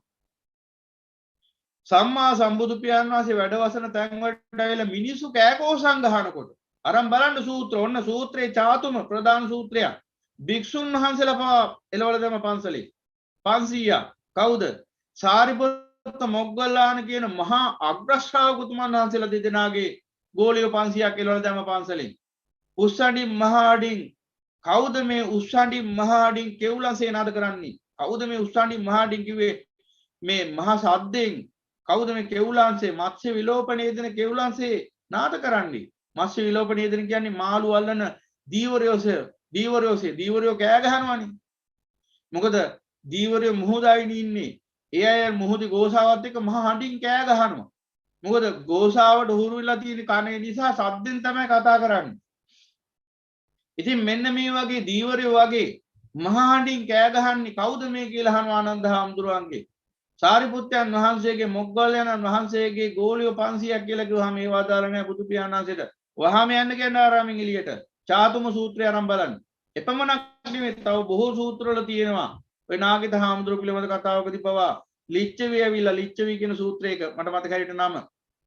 ලිච්ඡවි රජදරුවෝ ඇවිල්ලා ඊළඟට ඔය වජිපුත්තක රජදරුවෝ ඇවිල්ලා බුදු පියාණන් වහන්සේ මුණ ගැහෙන්න ඕන කියලා කලකෝලහල කරනකොට බුදු පියාණන් වහන්සේ අහනවා කවුද මත්ස්‍ය විලේපනයේ යෙදෙන මත්ස්‍ය විලෝපනයේ යෙදෙන කෙවුලන්සේ මහානින් උසදින් නාද කරන්නේ ඔවුන්ට තථාගතයන් වහන්සේ ඉස්සරහ හැසිරෙන්න දන්නේ නැහැ කියලා. මේ අමතර දහම් කාරණා මමට පෙන්නලා දෙන්නේ. මේවා ඔක්කොම දැනගන්න. මේ මෙහෙම හැසිරීමක් නැතුව අපි මේ බොරුවට නිවන ගැනයි සම්බුද්ධ ශාසනය ගැන කතා කරලා වැඩක් නැහැ. අපි මෙච්චර ආත්මාර්ථකාමී පිරිසක් නම් අපි මොන නිවනක්ද අපට? එතකොට බුදු පියාණන් වහන්සේ නම් නිශ්ශබ්ද භාවයේ උපරිම රැක්ක උත්තමේ. එහෙනම් ඔබ කියනවා නම් කවුරෙක් හෝ කියනවා නම් මහසෑ රදුන් වහන්සේ අපිට බුදුරජාණන් වහන්සේ වගේ මහසෑ රදුන් වහන්සේ කියලා කියන්නේ ජීවමාන බුදුරජාණන් වහන්සේ කියනවා නම් එහෙනම් ජීවමාන බුදුරජාණන් වහන්සේ ගාවට යන්න ඕන කට වහගෙන නිශ්ශබ්ද වෙලා. ජීවමාන බුදු පියාණන් වහන්සේ වැඩ හිටියා නම් ওই වගේ ගිහිල්ලා මර විලාප දෙනකොට විලාප ගහනකොට ගිරිය හැලෙනකන් කෑ ගහනකොට ඔහම බුදු පියාණන් වහන්සේ නම් ඉලවලා අතරමායමේ තියන්නේ නැතුව වහාම පන්නා දමන්න උන්න කියලා. එහෙනම් ඇත්තටම අපි කිව්වට ඔය බුදුරජාණන් වහන්සේ තමයි වැඩවසන්නේ කියලා අපි ප්‍රඥාවෙන් දකින්නවද ඒක? දකින්නව නම් චාර්යාව නිවැරදි වෙන්න එපායි. එහෙනම් ඔබ යහපත් බෞද්ධයෙක් නම් ඔබ අවංක මිනිසෙක් නම් ඔබ අවංක බුද්ධ ශ්‍රාවකයෙක් නම් කරන්න ඕන මුල්ම දේ තමයි බුදු පියාණන් වහන්සේ වැඩවසන්නේ මහසෑය බව විශ්වාස කරනවා නම් ඒ උතුම් වූ සර්වඥ ධාතුන් වහන්සේලා තුලේ උතුම් වූ ජීවමාන බුද්ධත්වයේ පවතින බව විශ්වාස කරනවා නම් එතෙන්ට යන්න ඔබ නිශ්ශබ්දවයි. ඒ තමයි සම්මා සම්බුදු පියාණන් වහන්සේට දක්වන සැබෑ ගෞරවය එතනදී. උන්වහන්සේ ජීවමානව වැඩ හිටියා නම් ඇත්තටම ඔබ කෑ ගහනවද ඔහොම? ගිහිල්ලා ඔතෙන්ද. පිරිත් කියන්නේ කෑ ගහන්න ඕනද? තමන්ගේ පාඩුවේ පැත්තකට වෙලා කියන්නකො පිරිත් ටික. ගාථා කියන්නේ ඔබ ගාථා කියන බව එතන මහසෑයට ඇවිල්ලා ඉන්න ඔක්කොම මිනිස්සු දැනගන්න ඕනද? ඔබ ගාථා කියන්නේ කටහඬ මිහිරි වෙන්න කියලා හිතාගෙනද? එහෙනම් ඔබ කොයිතරම් අසත්පුරුෂයෙක්ද? ඔබේ කටහඬ මිහිරි කරගන්න තව විශාල පිරිසකගේ නිවන හිමි කරනවා. එතන බණ භාවනා කරන භික්ෂුන් වහන්සේලා ඉන්නවා. උන්වහන්සේලාට කර්මස්ථානයක් වඩා ගන්න විදිහක් නැහැ. පොඩ්ඩක් කිසිම භාවනාවක නිරත වෙන්න විදිහක් නැහැ. සමාධියක් වඩා ගන්න විදිහක් නැහැ. පුළුවන් තරම් කෑ ගහන. අර මහසෑයේ සලපතන මළුව දෙක වෙන්න කෑ ගහන. දැන් මේ දවස්වල පොඩ්ඩක් මේ කොරෝනා වසංගතය නිසා එන යන පිරිස අඩු වුණත් ඒත් ඒක අඩුවක් වෙලා නැහැ. ඉතින් පින්වතුනි ඔබ කල්පනා කරන්නේ ඔබේ ශාන්තිය ගැන විතරක් නෑ ඔබේ සැපත ගැන විතරක් නෑ ඔබේ කටහඬ පිහිරි කරන එකක් ගැන නෑ. නැත්නම් ඔබ මෙහෙම හයියෙන් ගාථා කියලා දිව්‍ය ලෝක යන එකක් ගැන නම් ඔබ මොන බෞද්ධයෙක්ද? බෞද්ධය කියන්නේ ඔබගේ ආත්මාර්ථකාමීත්වද? බෞද්ධය කියලා කියන්නේ තමන් ගැන වගේම අනුන් ගැනත් හිතන කෙනාටයි. එහෙනම් එබඳු මිනිසේ කවදාවත් ඔතනදී තව කිසිම මිනිසෙට හිංසාවක් පීඩාවක් වෙන ආකාරයෙන් හැසිරෙන්නේ ඉස්සෙල්ලම් බෞද්ධයෝ නම් අන්න එතන හැදෙන්න ඕන. ඒක හැදෙන්න ඕන ඔක්කොටම කලින්. නැතුව බොරුවට මේ නම් ගම් වශයෙන් මම කියන්න කැමති නෑ ඇත්තටම. බොරුවට මේ බොරු පුරාජේරු බොරු කයිවාරු ගෙහුවට වැඩක් නෑ. බුදුරජාණන් වහන්සේ ඉස්සරහ හැසිරෙන්න දන්නේ නැත්නම්. එතෙන්ට එන අසරණ මිනිස්සු ගැන හිතන්න සමහර විට මම අර ඉස්සෙල්ලා කිව්වා වගේ ජීවිතයේ අවසාන වතාවට එන්න පුළුවන් මේ මහසෑය වඳින්න එන්නේ. ඒ මිනිසයාට හිතේ පැහැදීමෙන් සතුටින් මේ මහසෑය වඳින්න ඉඩ හරින්න. ඔබේ ගාථා ඔබට විතරක් ඇහෙන්න කියන්න. හයියෙන් කිව්වා කියලා ඔබට මහානිසංසය මොකද්ද ලැබෙන ආනිසංසය හයියෙන් කිව්වාම? චේතනහම් බික්කවේ කම්මං වදාමි. කෑකෝසං ගෙහුවා කියලා ඔබට අමුතු මේකක් ලැබෙන්නේ නැහැ. කවුරු හරි කියනවා නම් හයියෙන් ගාථා ගහම කටහඬ මිහිරි වෙනවා කියලා. ඒ කියන්නේ ඔබේ කටහඬ මිහිරි වෙන්න තව විශාල පිරිසක් වන්දි ගෙවන්න ඕන සංසාරේ. නිසා ඒ වගේ හිස් තැනක ඉන්න එපා. ඒ වගේ අඥානයක් වශයෙන් හැසිරෙන්න එපා. ඔබ සත්‍ය වශයෙන් බුදුරජාණන් වහන්සේට ගරු කරන කෙනෙක් නම් උත්තරීතර මහසරදුන් වහන්සේගේ මුඩමලුව ආදී උත්තරීතර පූජනීය භූමියට ආවහම පුළුවන් තරම් නිශ්ශබ්දව ඉන්න පින්වතුනි. මොකද එතෙන්ට එන මිනිස්සු ඒ නිශ්ශබ්ද භාවය තුළ එයාට සමාධියක් වැඩෙනවා. ඒ සමාධිය තුළ එයාට කුසලයේ වැඩෙන්නේ. ඒ අසරණයන්ට පිහිට වෙන්න තමන්ගේ නිවන ගැන කියලා හරි තමන්ට බුද්ධත්වයට පත් වෙන්න උවමනායි කියලා හරි එහෙම නැත්නම් තමන්ට දිව්‍ය ලෝකේ පැන ගන්න ඕනයි කියලා හරි කෑකෝසන් ගහලා විලාප ගහලා මහා හයියෙන් පිරිත් කියලා මහා හයියෙන් ගාථා කියලා තව මිනිසෙක්ගේ නිවන තව මිනිසෙක්ගේ සුගතිය නැති කරන්න එපා. එතෙන්ට එන භාවනා කරන්න එන භික්ෂු භික්ෂුණීන් වහන්සේලාටත් කිසිම වැඩක් කරගන්න බෑ. බොහොනතරම් හාමුදුරුවෝ ඇවිල්ලා කියලා තියෙනවා අනේ මෙතන බෑනේ අපි කොච්චර දුර ඉඳලාවත් එක්තරා ස්වාමීන් වහන්සේ කෙනෙක් මට මතකයි බොහෝ දුර බැහැර ඉඳලා ආවා මහසෑය භාවනා කරන්න කියලා. එක දවසයි භාවනා කරේ දෙවෙනි දවසේ කිව්වා අනේ හාමුදුරනේ මේ වැඩේ කරන්න බෑ මං හොයයි පුදුම ගෝසාවක් තියෙන්නේ. එක මොහොතක් හිත සමාධියටපත් කරගන්න බැහැ මෙතන තියෙන ගෝසාවත් එක්ක. මම මොකද ගෝසාව මිනිස්සු පුදුම හයියෙන් ගාථා කියන්නේ පුදුම හයියෙන් සාදුකාර දෙන්නේ පුදුම හයියෙන් මේ පිරිත් කියන්නේ මේ ඔක්කොම මහා ගෝසාවක් කියලා මෙතන. ඉතින් බලන්න පින්වතුනි ඔබම නුවණින් කල්පනා කරලා බලන්න ඔබ එතන නම් ඉන්නේ. මේ අමතර දහම් කාරණාව මම මේ මතු කරේ. මොකද මේවත් දැනගන්න ඕන. ඔබ එතන නම් ඉන්නේ ඔබ මොන බෞද්ධයෙක්ද? එච්චර ආත්මාර්ථකාමීටද බෞද්ධයෙක් කියන්නේ? බෞද්ධයා කියන්නේ මොන තරම් ශ්‍රේෂ්ඨයෙක්ද? තමාගේ සැපත හරි කැප කරමින් අනුන්ගේ සැපත උදා කරන කෙනාටයි බෞද්ධය කියලා කියන්නේ. එදා අපගේ අසිරිමතු කෙබඳු ශාස්ත්‍රූවරයෙක්ගේ ගෝලියෝද මේ ශ්‍රාවකයෝද මේ තමන් වහන්සේට ඒහි බික්කුභාවයෙන් අරිහත් ඵලයට පත් වෙලා සසර ගමන අවසන් කරලා සදාතනික පරිනිර්වාණයට පත් වෙන්න සියලු හේතු සැලසීලා තියෙද්දි එසේ නොකර දීපංකර සම්මා සම්බුදු පියාණන් වහන්සේගේ ශ්‍රීපා මූලයේ සිට නැවත අසංකල්ප ලක්ෂය සාරා සංකල්ප ලක්ෂය මහා කල්ප ලක්ෂය සාරා සංකල්ප ලක්ෂය අප්‍රමාණ පෙරම් පුරුවා තමන් වහන්සේගේ සැපත කැප කරමින් අනුන්ගේ සැපත උදෙසා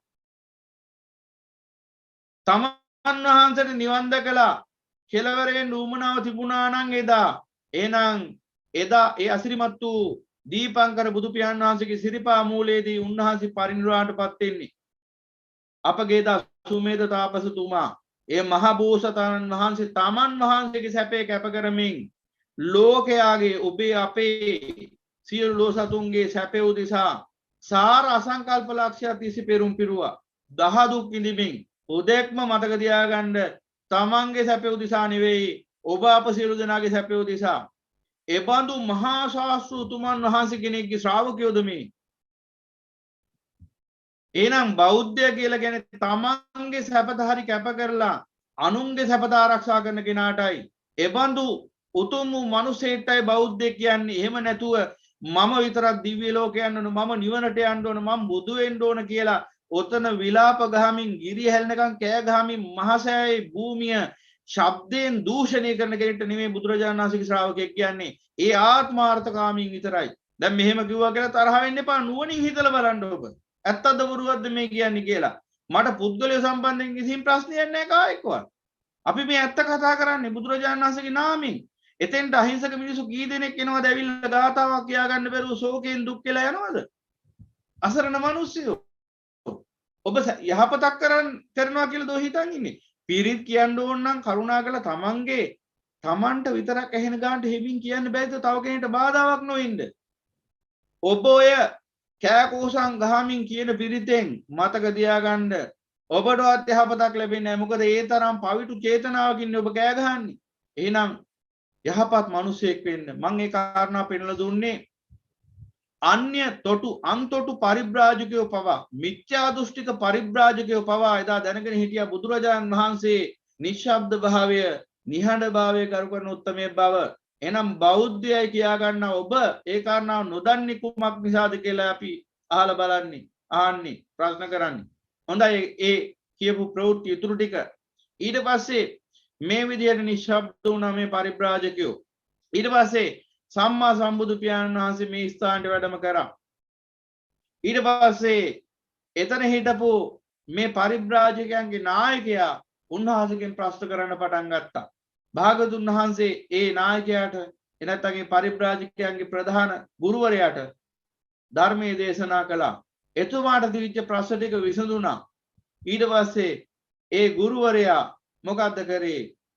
බුදු පියාණන් වහන්සේට ආචාර සමාචාර දක්වමින් කිව්වා භාගතුන් වහන්සේ අද සිට මම ඔබ වහන්සේගේ උපාසකයෙක්සේ සලකනසේක්වා මං අද සිට ඔබ වහන්සේගේ අතවැසියෙක් වෙනවා අන්තේවාසිකයෙක් වෙනවා ඔබ වහන්සේට පැවිදි වෙනවා කියලා කිව්වා ගමන් අර ඇසුරු කරපු ඔක්කොම දෙන අසත්පුරුෂයන් නිසා තුන් වතාවක් එතුමායි කතාව කියන තුන් වතාවේ මෙතන හිටපු අසත්පුරුෂ අන්‍ය පරිබ්‍රාජක මොකද කියන්නේ එපා එපා අදුරුතුමනි එපා එපා අදුරුතුමනි එපා ඔබ වහන්සේ අපේ ආචාර්යවරයා වශයෙන් අපේ ගුරුවරයා වශයෙන් බොහෝ කාලයක් අපේ උපහාරයට පූජාවට ලක් වෙච්ච ඔබ ශ්‍රමණ බවත් ගෞතමයන් වහන්සේගේ අතවැසියෙක් වෙන්න සුදුසුද ඔබ අතවැසියෙක් වෙන්න සුදුසෙක් නේ ඔබ ගුරුවරයෙක් එනිසා ඔබ මොකටද උන්වහන්සේට පැවිදි වෙන්නේ එපා එපා අදුරුතුමනි එපා එපා අදුරුතුමනි කියලා තුන් වතාවක් වැළක්වුවාට පස්සේ පරිබ්‍රාජකයා ඒ මෝඩ අන්තටුවන්ගේ ඒ මෝඩ පරිබ්‍රාජකයන්ගේ කීම අහලා නතර වුණා.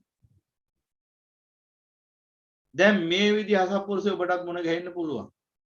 ඒ නිසා මේ වගේ අසත්පුරුෂයෙක් ඔබට මුණ ගැහුනොත් එදාට කියයි එපා එපා යහලුවා එපා එපා යහලුවා ගැඹුරට හිතන්න එපා බණ අහන්න එපා ඕනකට වඩා ගැඹුරට හිතන්න එපා ඕනම දෙයක් ඕනකට වඩා එපා බණ උනත් ඕනකට වඩා අහන්න එපා මචං ඔය ඇහුවාම තමයි ප්‍රශ්න ඇති වෙන්නේ නිසා බණ අහන්න එපා ඔබ මෙන්න මේ සොමි ඉඳපන් කියලා කියන අසත්පුරුෂයෙක් මතු හම්බුනොත් කරන්න ඕන මොකද්ද කියලා ඔබ දන්නවා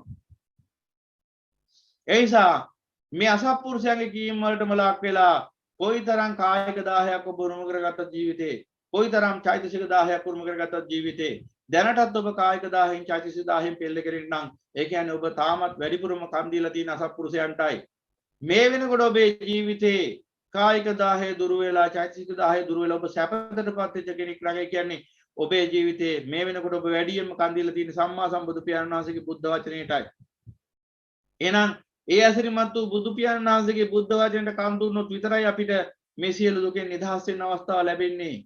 එහෙනම් පින්වතුනි මෙන්න සලායතනයන්ගේ නිරෝධය බුදු පියාණන් වහන්සේ දේශනා කරන. එහෙනම් මේ 35 විදර්ශනා කළොත් යමෙක් අනිත්‍ය වශයෙන් දුක්ඛ වශයෙන් අනාත්ම වශයෙන් අසුභ වශයෙන් මොකද වෙන්නේ? මේ 35 කෙරෙහිම තියෙන චන්දරාගය දුර වෙලා යනවා. එතකොට මෙන්න මේ කායික 10 දුර වෙනවා.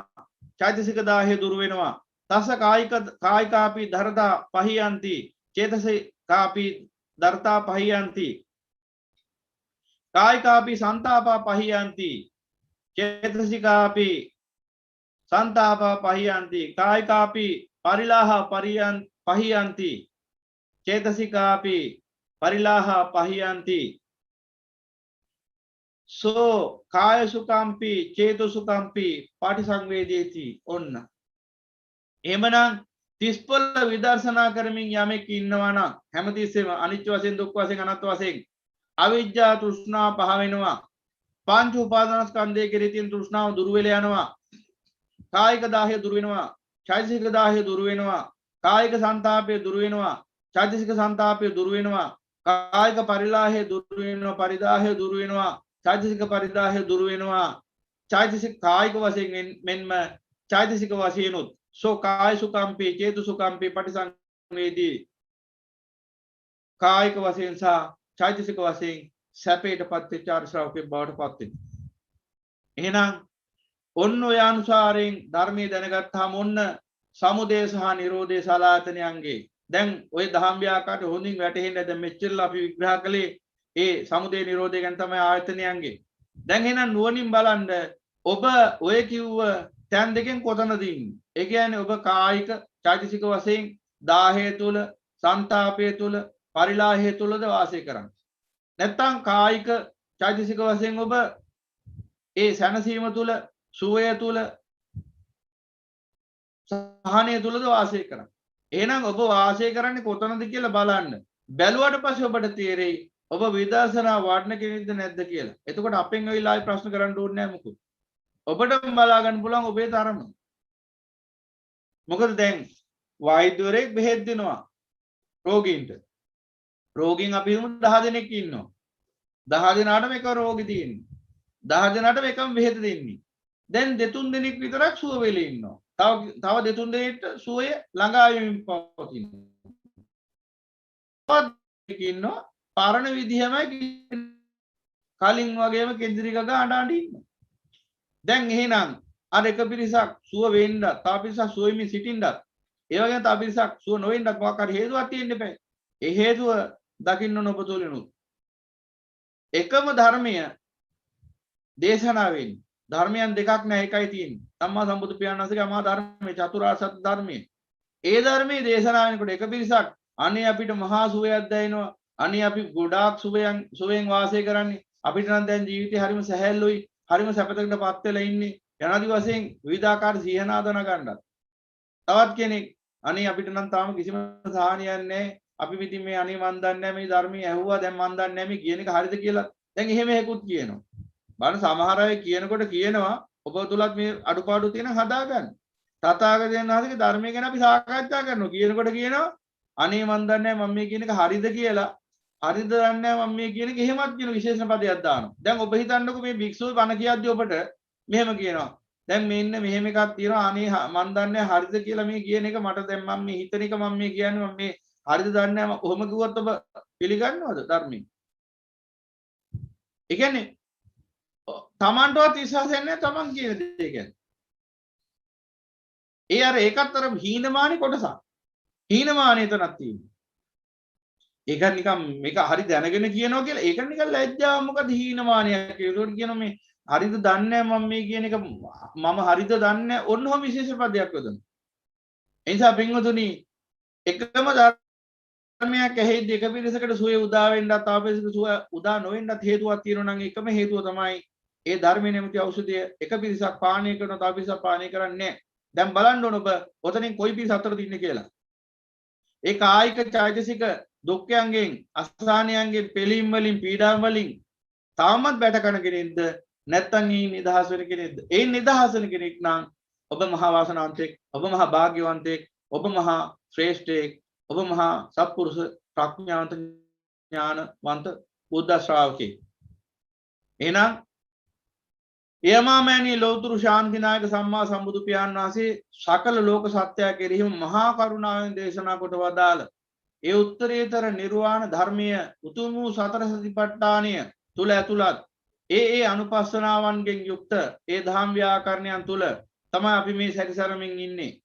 එහෙනම් අපි අද දවසේදී උතුම් වූ ධම්මානුපස්සනාව යටතේ ආයතන පබ්බයයි විග්‍රහ කළේ යම්තාක් දුරකට මේ විග්‍රහ කළේ මෙතනින් එහාටත් මේ ආයතන පබ්බය පිළිබඳව ඔබ දැනගත යුතු තවත් විශාල දහම් කාරණා ප්‍රමාණයක් තියෙනවා. මේව දැනගත තරමට දැන් ඔබටම තේරෙනවා ඇති මේ සතර සතිපට්ඨාන දේශනා ටික ඇහුවට පස්සේ භාවනා යනු කොහොමද කියලා අමුතුවෙන් ආයේ ඔබට කොහෙවත් ගිහිල්ලා අමුතුවෙන් ආයේ එහෙම විශේෂයෙන් කියලා කරන්න අමුතු භාවනාවක් නැහැ.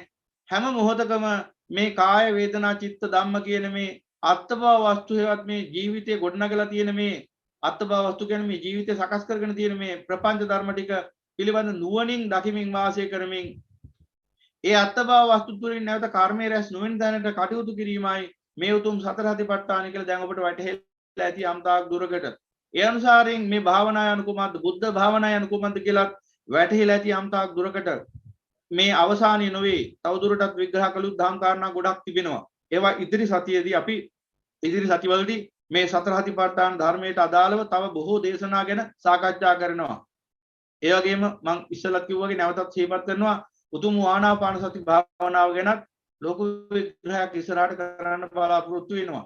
එහෙමනම් මෙන්න මේ අනුසාරයෙන් මෙසේ අසා දැනගන්නා වූ සෑම දහම් කාරණාවක්ම දහම් ව්‍යාකරණයක්ම හොඳින් ධාරණය කරගෙන වීරිය වඩමින් ශ්‍රද්ධා වීර්ය සති සමාධි ප්‍රඥා ඉන්ද්‍රිය ධර්මයෙන් වඩමින් විශේෂයෙන් වීරිය ඉන්ද්‍රිය බලවත් කරගනිමින් මොකද ප්‍රඥාව කොච්චර තිබුණත් වැඩක් නැහැ වීරිය නැත්තම් වීරිය ඉන්ද්‍රිය බලවත් කරගනිමින් මේ කුසීත භාවයෙන් අලස භාවයෙන් මිදෙමින් මේලද උත්තරීතර මනුෂ්‍ය භවයේ අග්‍රඵලය ඒකාන්ත වශයෙන් මුදා කරගන්නවා කියන අදිෂ්ඨානින් යුක්තව කටයුතු කරමින් ඒ අසිරිමත් වූ බුද්ධ ධම්ම සංඝ කියන ත්‍රිවිධ රත්නය කෙරෙහි මහත් වූ ගෞරවයේ ශ්‍රද්ධාවෙන් යුක්තව මේ අත්භවයෙන් අග්‍ර සැපත උදා කර ගන්නවා කියන අදිෂ්ඨානින් යුක්තව මේ හැම දහම් පදයක්ම උතුම් නිවන් මඟ වඩා පූර්ණ කර ගන්න අවශ්‍ය නිශ්චයක් උපනිශ්චයක් බවට පත් කර ගන්නවා කියන අදිෂ්ඨානින් මේ ජීවිතයේදීම සියලු සංසාර දුකින් ඈතරව ඒ සදාතනික පරිනිර්වාණ ශාන්තියම සැනසෙනවා කියන අදිෂ්ඨානින් කවුරුත් හඬ නගා සාදුකාරයක් පවත්වමු. තව වතාවක් Sadhu, sadhu, sadhu.